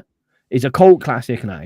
So, like, you see the adults on the reels going, "I've got my Harry Potter Avada Kedavra," and they've gone and it's like Star Wars with the Disney lightsabers and the helmets. It's got to that point where it's grown up, so the adults love it from when they were kids, and they're getting the adult toys for it, like the lightsabers and the adult master build Legos, like I'm doing right at the moment.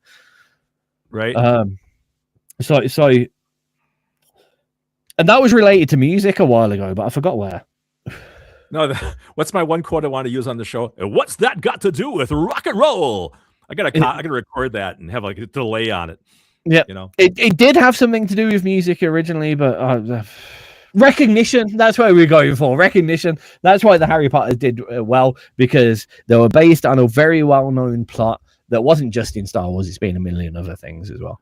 That's so funny. You know, speaking of sword and sorcery, we're probably not going to have time for show and tell today, but I grabbed this. Conan the Complete Quest.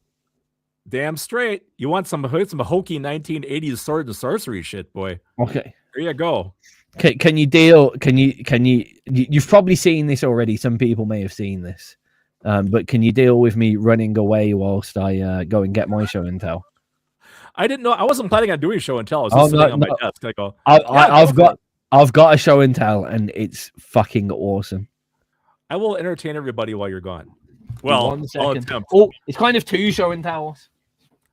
Oh, sure. He's going to have 2 show and just try to show me up. He's going to have 2 different things for show and tell. Well, fine. We can talk about Conan. Now, I haven't watched this yet. You most likely already know what's coming. Yeah. He got back faster than I thought. I know what's coming. Yeah.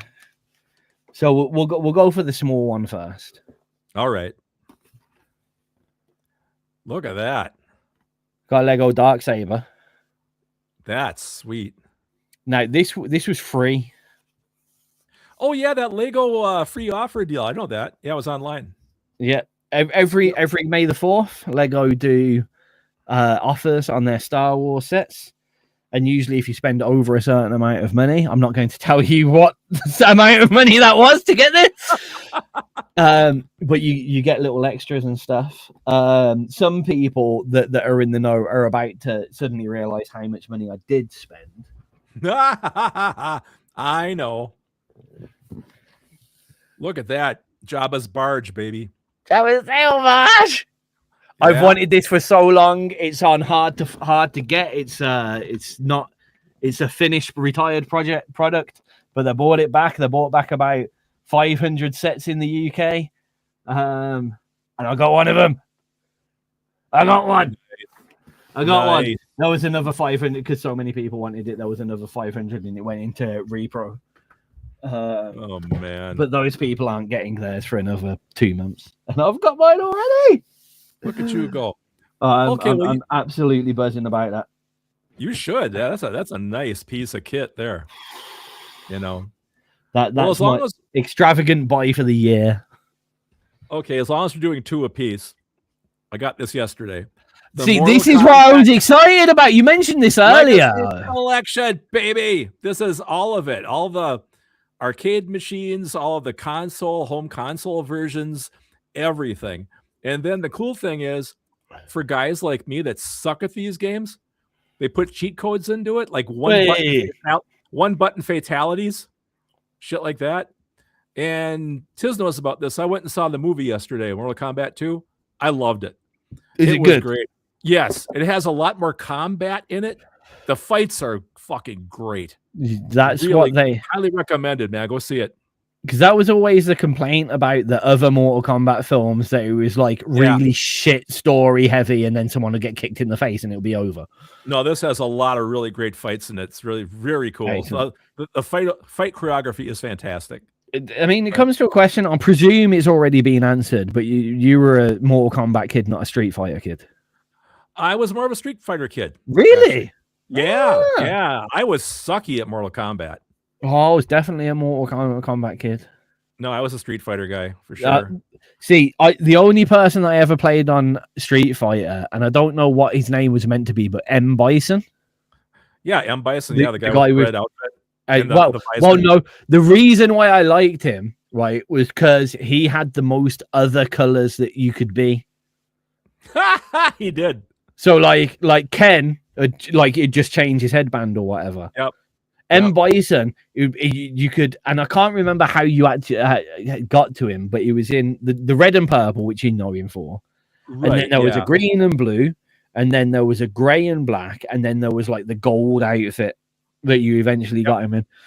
And there's one thing with M. Bison, and I don't know whether it's still a thing, but you used to be able to squat down and he'd do this slide kick.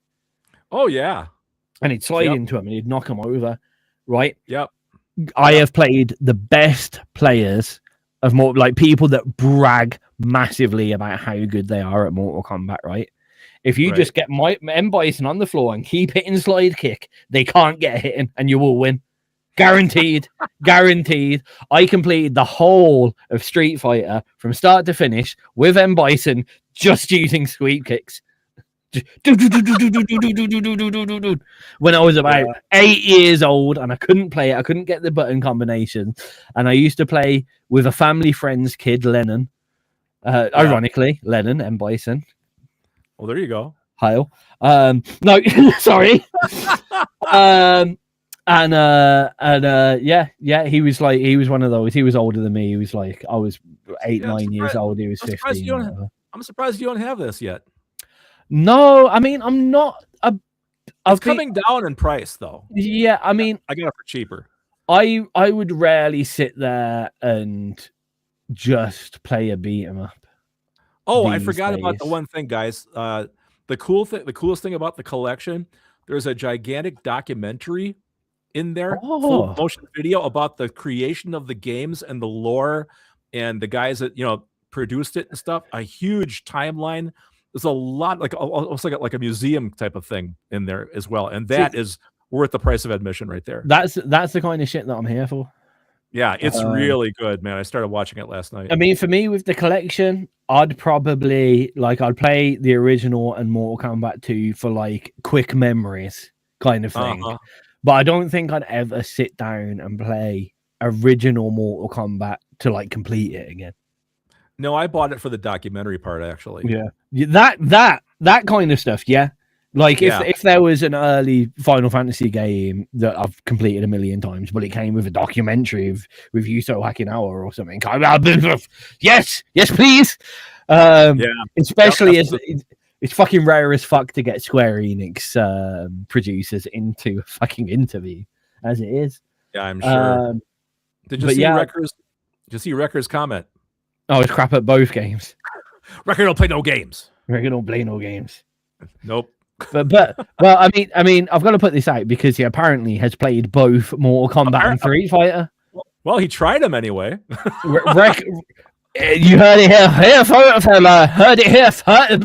Why can't I say it? Heard it here first, folks. Wrecker has indeed played 2 games. At least 2 we know of. Wrecker only played 2 games. We got to change his tagline now. I spent a while just because I was sitting there, I had like 10 minutes on a little break from work, and I was sitting there, and it wasn't until after I'd done it and given up that I realized how weird it would have looked for anyone who'd walked past me. I was sitting there with my phone in the back stock room of the bar, trying to record sound bites. And I had 10 minutes, so the only one that I could think of was Wrecker don't play no games. So there's me, squatted down in a stock room, surrounded by wine and beer, literally like a gremlin in the corner, trying to be quiet, going, Wrecker don't play no games. Wrecker don't play no games. Wrecker, you don't play no games. Literally squatted down, trying to be quiet so no one else can hear me. But yeah, I deleted all of those. The only reason there was a good one that sounded absolutely hilarious, but I forgot that in a pub stock room that has beer and wine and the kegs in, there's a big Extractor fan. Yeah, I suppose so, huh? Mr. Producer here walked into a room that was going until he could record something. Good work, Tizz. All you hear is the fan. It was loud as well. I don't know what it is with this phone, but they're weird because, like, on the phone, if you're talking to someone, everyone's always said, "Fuck, your quality is amazing. I can only hear your voice. There's no background noise. This is great, brilliant." When recording, it picks up everything else. Everything else. I was listening back to one, and the one soundbite that I sent, I recorded, and in the background you can just hear the other the guy who's waiting the room on me just go, that is 1228, please. In the background. Oh man. There you go. Now, see, Mish is talking about how brilliant Ricky don't play no games. See, put that into Suno, Tiz. You have a single. Ricky don't play no games. Ricky don't play no games. Fuck Spyro. Fuck Crash. You'd have a song in 2 seconds flat. You know what? I'm not being funny, but I think just then I had the start of a new Wrecker song. The band in general don't play no games. Ricky don't play no games. Fuck Spyro. Fuck Crash. Yeah. Fuck Snake. Fuck Pliskin. I love it. Oh man. You know what?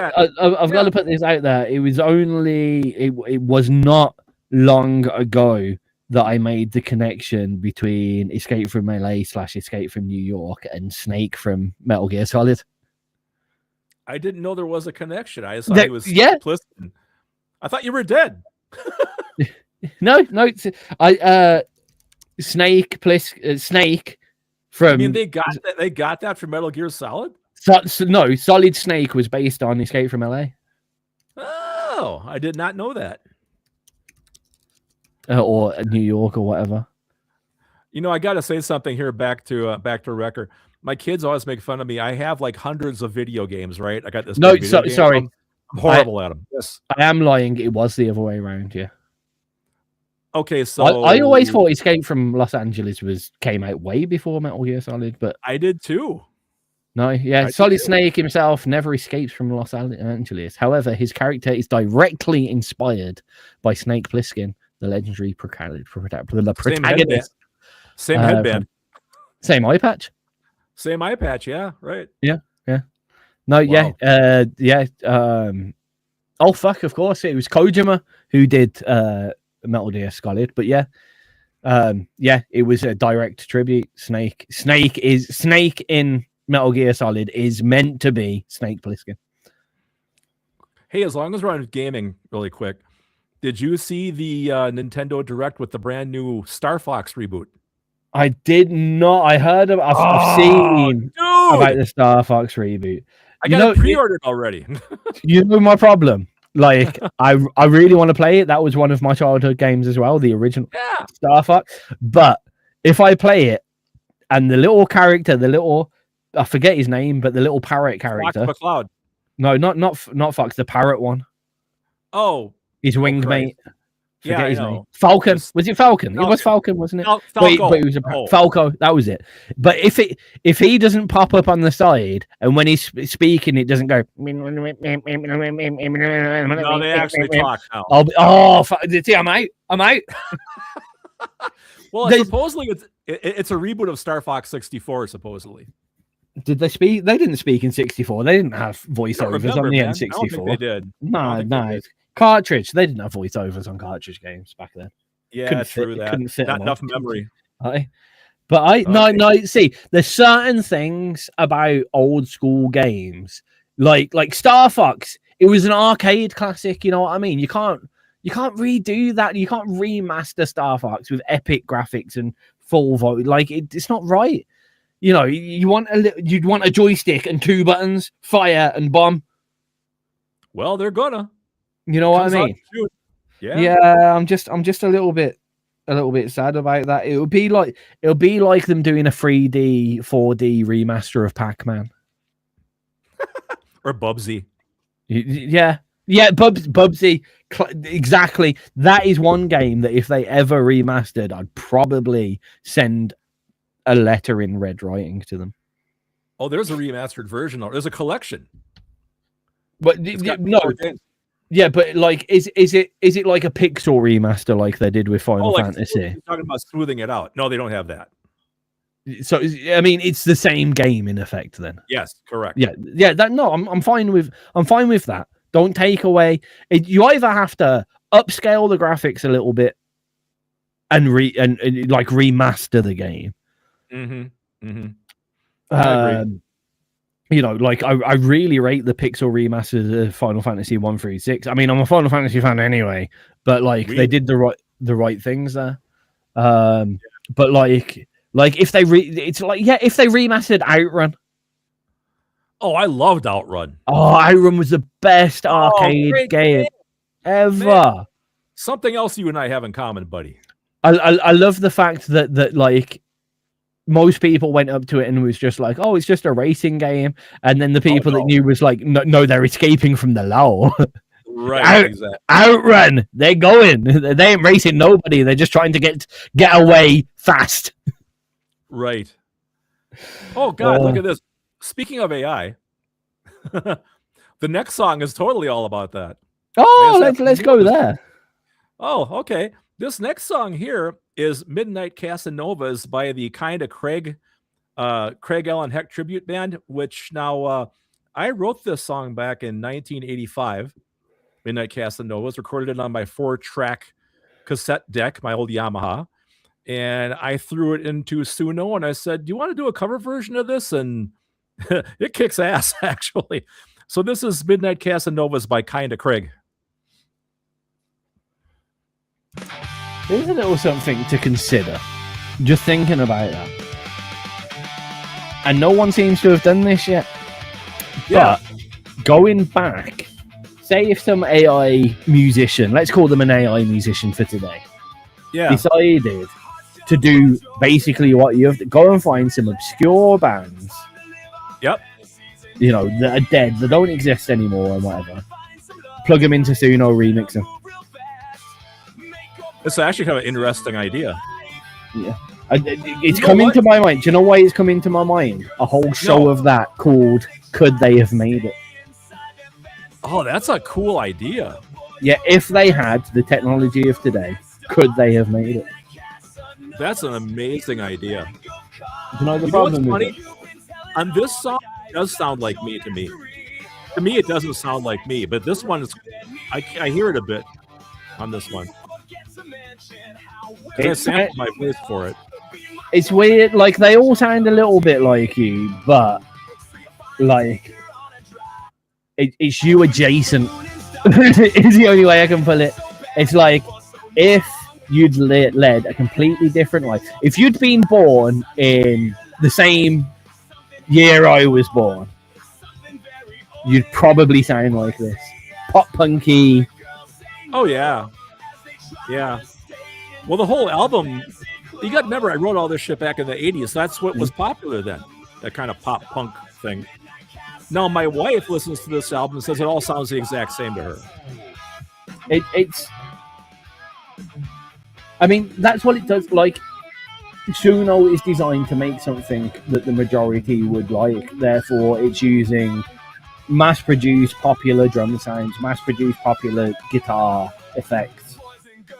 Yeah. So when you put all that together in a whole album, the guitar is going to sound the same, the drums are going to sound the same. Oh, the part that's under... Go ahead, I'm sorry. I was going to say, it's going to have like the same level. The dynamics are going to be tip. Like, that's one thing that I've noticed about all the tracks that you've sent me for the kind of Craig thing. So on mix, I get a wave format. Now, normally, you'll have kind of a thin blue line in the middle, which will be all your mids. They'll have like a bit of a wave format too. Behind that, because they're always just a little bit later, you'll have the red peaks of the bass. And then occasionally, usually right at the end of a track, you'll have the green bit, which is your hi-hats and your snares, which you'll hear at the end because the drum beats dropped out and you're just doing the last crashes and stuff, right? Yep. With this kind of Craig stuff, everything is just the same all the way through. I've noticed that too. When I put it up on Reverb Nation, I get a waveform as well. Every level.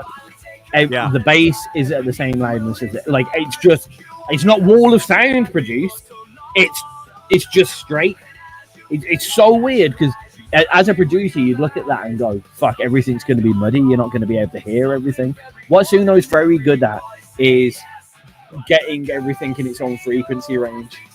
So everything can be the same level, but like only one thing is sitting between like 20 and 30 hertz. Only one thing is sitting between 40 and 100 hertz. So it makes everything thick so it can make everything just the same level, but it gets rid of all the dynamics. There's no dynamics in it. I totally get it. I mean, the pop punk bands would pay fucking thousands for this style of production. Oh yeah. Ta-da! Ta-da! Midnight Casanova's Kind of Craig here on XRP Radio. Now, after a Kind of Craig track, and I don't know if we're going to fall out eventually because I've been quite harsh with Craig, and I wouldn't. I've never said anything necessarily like negative. I've never said that guitar sounds shit or that's a crap bass line or anything like that. My main overall thing is it's all fantastic, well produced, great lyrics, well constructed track. It's not Craig. Has always been my main kind of. It's kind of Craig. Yeah, it's almost. I don't even want to say kind of Craig. It's almost Craig. It's almost Craig, but it's not quite. I should have called him that. I like that. I like that better. Almost Craig. You can hear the Craig in there. It's Craig adjacent. That's what they should have been called. Craig adjacent. Craig adjacent. Yeah. There we go. But it's well produced. You can see it like. It's one of those things that you look at, you can visually see, this is the kind of production that pop bands, punk punk bands, let's merge the two, would pay stupid amounts of money to get. That consistent drive from start to finish, very little dynamics, everything as loud as it can be. And you could push it up more, Craig, if I'm honest. Like, everything is as loud as it can be relevant to itself. So everything's nice and level. Everything sits in its own little frequency thing, so it's not muddy. It is well done. But if I typed in Craig Allen Hecht into Spotify and that's what I got back first, I'd be disappointed. Oh, yeah. Yeah. If I typed in upbeat, good feeling pop punk and that's what I got, I wouldn't be upset until I read the credits and it said Craig Allen Hecht, and then I'd be like, fuck. Well, that's why, I've been very, very vocal in the fact that I'm letting people know this thing is kind of like a one-off joke, or it's supposed to be funny. It's a Craig Allen Hecht tribute band, right? I mean, who gets that? This comes to something else, right? And I meant to mention this before a long time ago, and I keep forgetting to. But right, so I like your other music. I think your other music deserves more promotion than maybe it gets currently. Just across the board. Yeah. Right? Now, is releasing other music that's kind of like what Icons of Industry did, remixing a track in a couple of different genres, so that gets on a few other genre playlists that may bring them back to your original music. Right. Is that a bad use of AI? I don't think it is.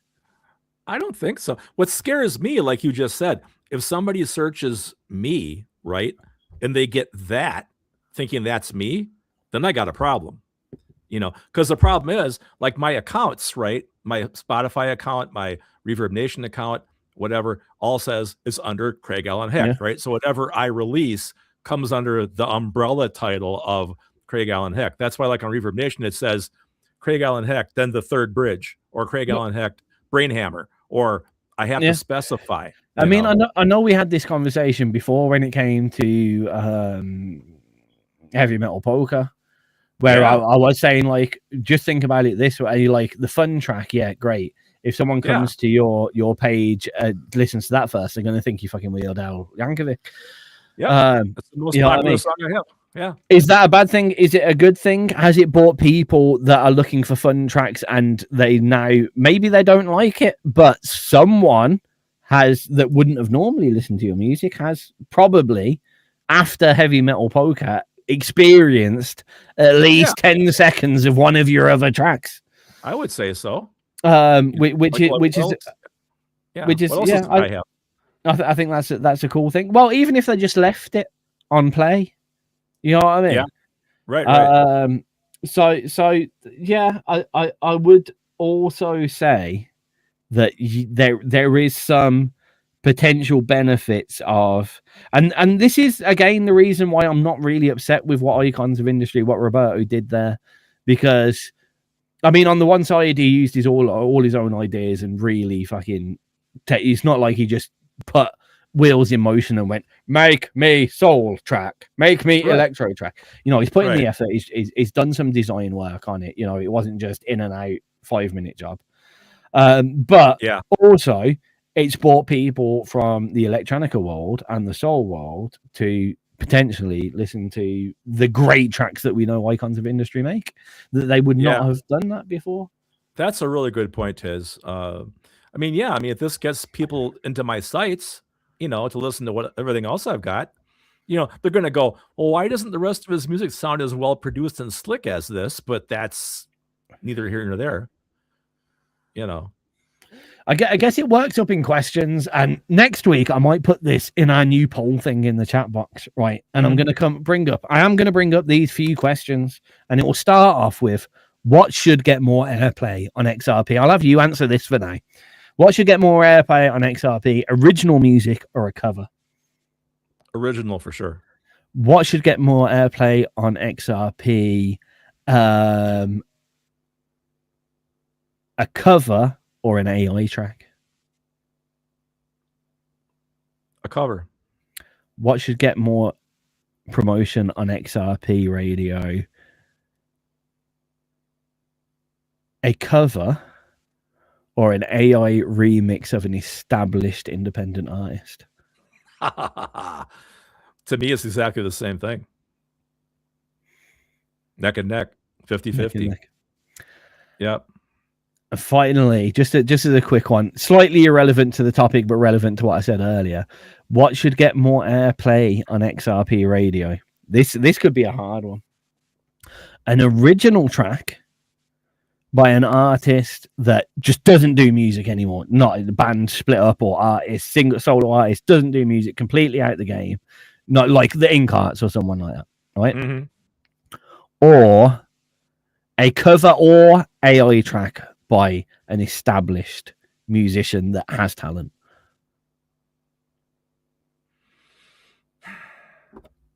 Well, I don't know. I would think the defunct band, because that's all original people and actual musicians as opposed to an AI track. Now, for our enjoyment, somewhat, yes. Now think about same question from the point of XRP is here to promote music, to get more plays, more money, more whatever for the artist. Mm-hmm. So if we played the Incarts, they're getting nothing. It wouldn't make any difference. That, you know, if someone goes and plays their track on Spotify because they like it, doesn't matter. They're not a band anymore. They're not getting any money. Or Icons of Industry Soul Remix. Yeah, that's tough. Well, then, like, you're almost asking me, do we have to verify that bands that submit still exist? You know, I mean, we're talking hypotheticals here. I mean, bands are very very tenuous creations. You know, you can have a band that can break apart next week. You know, not everybody is into this for the long run, like as a career. Yeah. You know? Well, I mean, if we're honest about it, the majority of bands are created and dissolved between the ages of 15 and 18. Probably. Well, here's a question for you. Now, take kind of Craig, right? Yeah. Now, I wrote that song. I wrote those lyrics. I wrote that vocal. It even plays the guitar solos that I put into it the same way. Now, is it okay to have that song? I mean, it's AI generated, but I wrote everything and inputted. I put my finished song into it and said, cover this. And that's what it spit back out. Now, is that legit? Right. I'd rather go back to the comparison side of things, because I don't want to start saying, I like that one. Original leaves more money in the XRP bank. I like that one. That is not necessarily a legal way of thinking, like. So right, if you're just going to say, is kind of Craig a legitimate outlet, right? I'll refer that back to what I said about these remixes. You know, is it going to bring people potentially to music that you have created yourself via a remix that's more appealing to them? Right. And I'm not just saying a remix like it's being produced better, but the same way as Icons of Industry, you know, it's an electro remix. The electro people are going to like it more than their rock one. Yeah, right. Kind of thing. So does it have that legitimacy? Yes, 100%. No problems there. Now, if I had a choice between playing that track and playing, let's go old, Like It, Lump It, or Skip It by Mishappenings, which is probably the most played track from me. Right.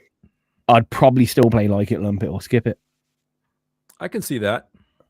And I wouldn't out like That would never be live on air, you know. Oh, I'm gonna play this one or this one. Fuck this one. You know, it's never gonna be like that. Yeah, That's yeah. never. But Obviously. you know, gun to my head, which one?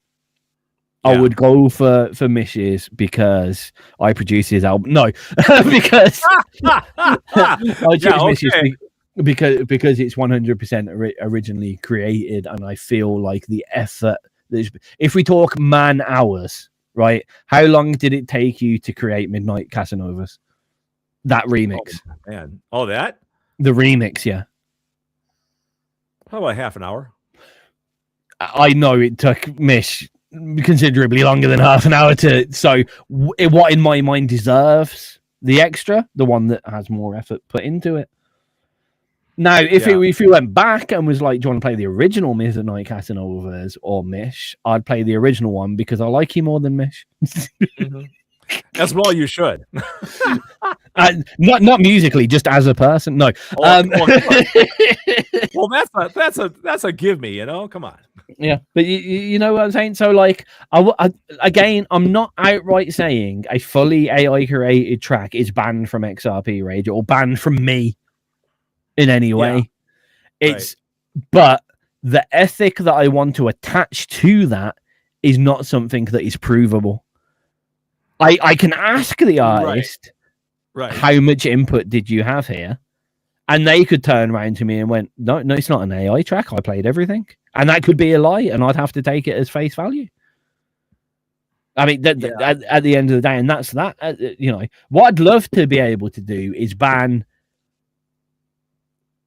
non-musicians from submitting, you know, Dave down the road that's just made a track by prompts and he thinks it's funny. I want to ban that. That's what I want to get rid of. I don't want to get rid of, like, I want to give it a go one day, and I will, and I'll sit down and I'll do an overly, you know, I'll probably spend a good hour typing in prompts, making sure that everything, you know, I want this note, change that note from a C# to a B, please, that kind of level of thing. And I'll probably be quite proud of the result of that because I've been so specific. And I'll probably be quite happy that I haven't had to fuck around with silver and gold compressors for hours on end on a production studio. Yeah. You know, and will I say that the creative side of that has been any less? No. The technical side, and I'd also like to point this out, right? Being a guitar player isn't musical, it's technical. Mm-hmm. You know, you can compose, you can write music, you can write notes, you can have music in your head as a good songwriter and musician, right? Right. And you can be one of those classical guitar players that can just read note and mathematic it directly onto the guitar. Right. But the skill of playing and the things you do with your fingers, it's a craft, it's a technical skill. I agree. That's not being a musician, because you could do the same on a kazoo with way less effort. Am I wrong? You're absolutely right. Yeah. So I think it's poignant to point out that just because someone's using AI doesn't make them less of a musician. Yeah. I think the important thing is finding out how much of a musician they are before they start typing shit into AI. That's a really good point as well. I mean, some of those prompts I've seen on Suno are some of the most detailed in like a paragraph. You know, I mean, the guys that are really good at it, it's amazing. This is another key point, though. The prompts that you've already seen. Yeah. A lot of people aren't prompting, they're copy and pasting. Oh, you damn right they are. There are people selling prompts right now. It's a whole industry. Yeah, especially in admin. Some of the prompts in the admin world, because I use a lot of them to, obviously, XRP is way beyond my capabilities now as a single business owner. It's way beyond what the team that we have can cope with. So I have to use AI. I don't have the money to hire an admin team. I have to use AI to fill that gap. I would rather hire an admin team, but until this thing starts making money, I can't switch it across. One thing that I will say strongly, though, is if the moment that we have the money to switch from an AI software to a real person, I will switch to a real person. And I promise yeah. everybody that at every point that I go through, if I can switch a computer for a real person, I am going to do that. It's the ethic of this place, really. Right. But like the prompts that are in that world are absolutely mind-boggling, especially in finance. They are. Yeah. Especially in finance when you work in, because I've been trying to work out, like, obviously we're thinking about introducing streaming as well as the sales on XRP, as well as a royalty for the actual radio airplay as well. Now, obviously we have to pay for this, so this will come in the form of some kind of subscription thing on XRP. But there's so many layers. Like, no one's ever done a store and a streaming service before like this. Right. Where we like, okay, yes, you can stream stuff on Bandcamp, but nobody gets a royalty from that stream. Nope. You know, so we're trying to merge the two platforms. Now, financially, I'm good at maths, but this is I'm way out of my comfort level on it. And if I get it wrong, I could go bankrupt overnight. You know? Yeah, I get it. So on one side, I'm using a lot of financial AI assistants to help me work it out, and I'm quietly confident in it. But my biggest worry is I am only as confident as the answers that I've been given, and if those answers are wrong, I'm fucked. Yeah, I get that too. AI is still in its early days, and I'm still seeing, you know, businesses that are like, oh, we renovated our whole business using ChatGPT, and then a month later, we're about £500,000 in debt because ChatGPT got our accounting wrong. It's always scary, and like the problem with the musical world as well, which I'm well ingrained in. There's not many accountants. There's not many financial advisors in the independent music world. Lots of businessmen lots of lawyers that I can pick on and enjoy. Lots of musicians that I can, but businessmen, producers, promoters, labels. But weirdly, when music and maths is apparently goes so hand in hand with each other, the lack of fucking accounting. Oh, dear. I know. You know that our show ended 9 minutes ago, right? Oh, so it did. Well, you know, bonus time. I better get off because the missus will be angry with me. I'm kind of hungry as well. This is my dinner time, you know. Yeah, I could eat as well. Should we fuck off then? Do you have one track? And yeah. Should we say goodbye and then we'll play the next track? And sorry to Jules, Hay, and Evil Twin for not getting round here. Yeah, we'll grab you next Wednesday. I'll just save the rest of my list. We will. It's actually probably a good job that we didn't get to Evil Twin because their track has come up as 0 seconds long. It was a quickie. I mean, there's quick and there's non-existent. Non-existent. Well, I listened to something. There was something there. So yeah, when I say 0 seconds long, I mean it literally says 0, 0, 0. Then how did I hear something strange? I presume I may have downloaded some corruption there. Yes. So you want to say goodbye, then play our song? Yeah, thanks guys for dealing with us with the evening. Craig was off last week and we were a little bit haphazard in getting to this one, hence the no topic of topicking, or the topic of no top, the no topic topic, the non-topic topic, the untopicked topic. I'll be back on Sunday with Submission Sunday. Please keep a quick eye out for us over the next couple of weeks because I want to bring back the charts show. I mentioned it earlier in the show. I want to bring back the charts. It all depends on the day off that I get given at work, which will either be more convenient on a Wednesday or more convenient on a Thursday. In which case, I may be asking Craig to move the show to the Thursday so I can do it all in one slot because that makes way more sense. But Craig will know, and then you guys will know. And I don't even know. So that's where we're at the moment. What else is there? Saturday, loads of good shows. You've got Driving Under Insanity with Hosting Under Insanity and Locked and Loaded straight after each other for a good 6 hours of solid unsigned and independent music. So check that out as well. Thursdays and Fridays, currently quiet here on XRP Radio, but exciting stuff coming up. Do you have any final words, Craig, other than letting us know what the next track is?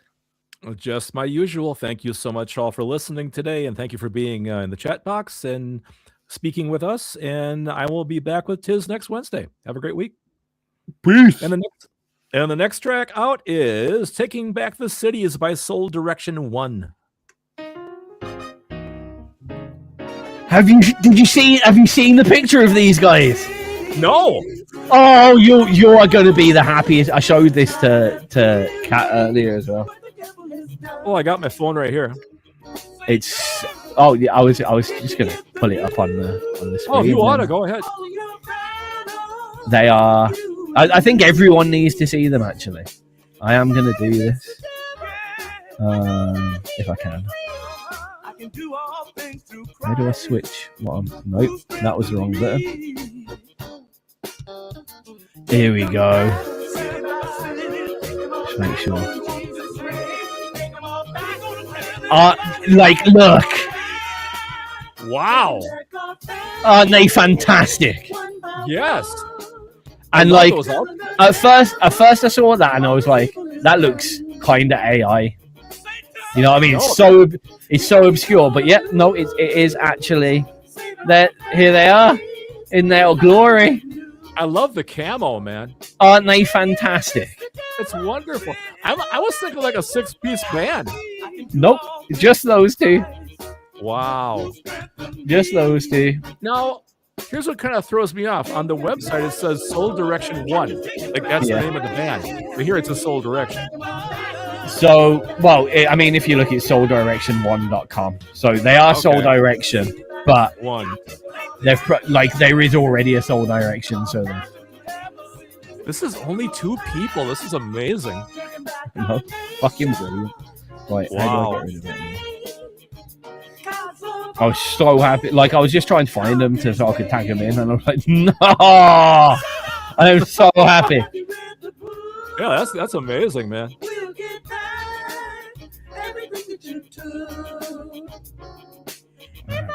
Let's just be next to each other for now. We can be circles if we want. Ooh, fancy. I feel a bit goldfishy though. I do. But it has to be admitted, it works well with the headphones in the background. Yeah, it does for you. Yeah, I'm sorry. Okay, yeah, there's not enough guitars in your background. Sorry.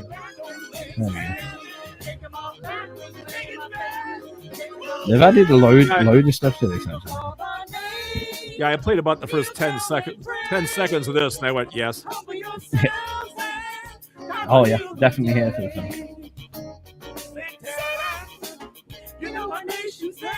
The old Rhodes electric piano, man. If I share the chat box like this, how does it show up? I need to check out all these layouts at one point, but I never do it at the right time. What do all these buttons do? No?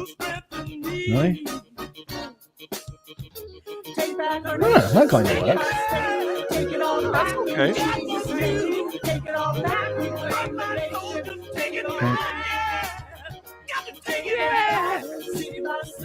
That kind of works. I kind of like that actually. Yeah. What happens if you go? That doesn't. Well, that's trippy. It looks cool, but it's right. Oh shit! That was the end of that. For all those that have been watching me fuck about with the cameras for 5 seconds, been a pleasure to entertain you all for the evening. I'll be back on Sunday, 8 to 11 p.m. GMT UK time. Our schedule page on the website now tells you the time for your own time zones, guys. So go have a look at that, and it will be the right time. That'll be good, won't it?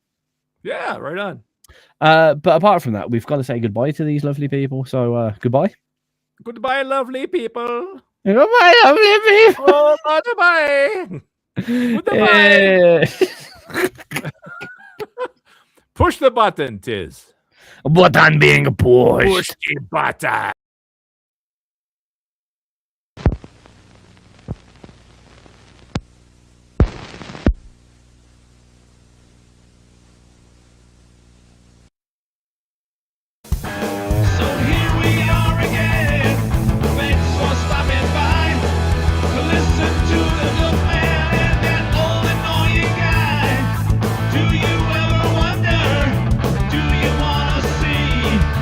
Who are these men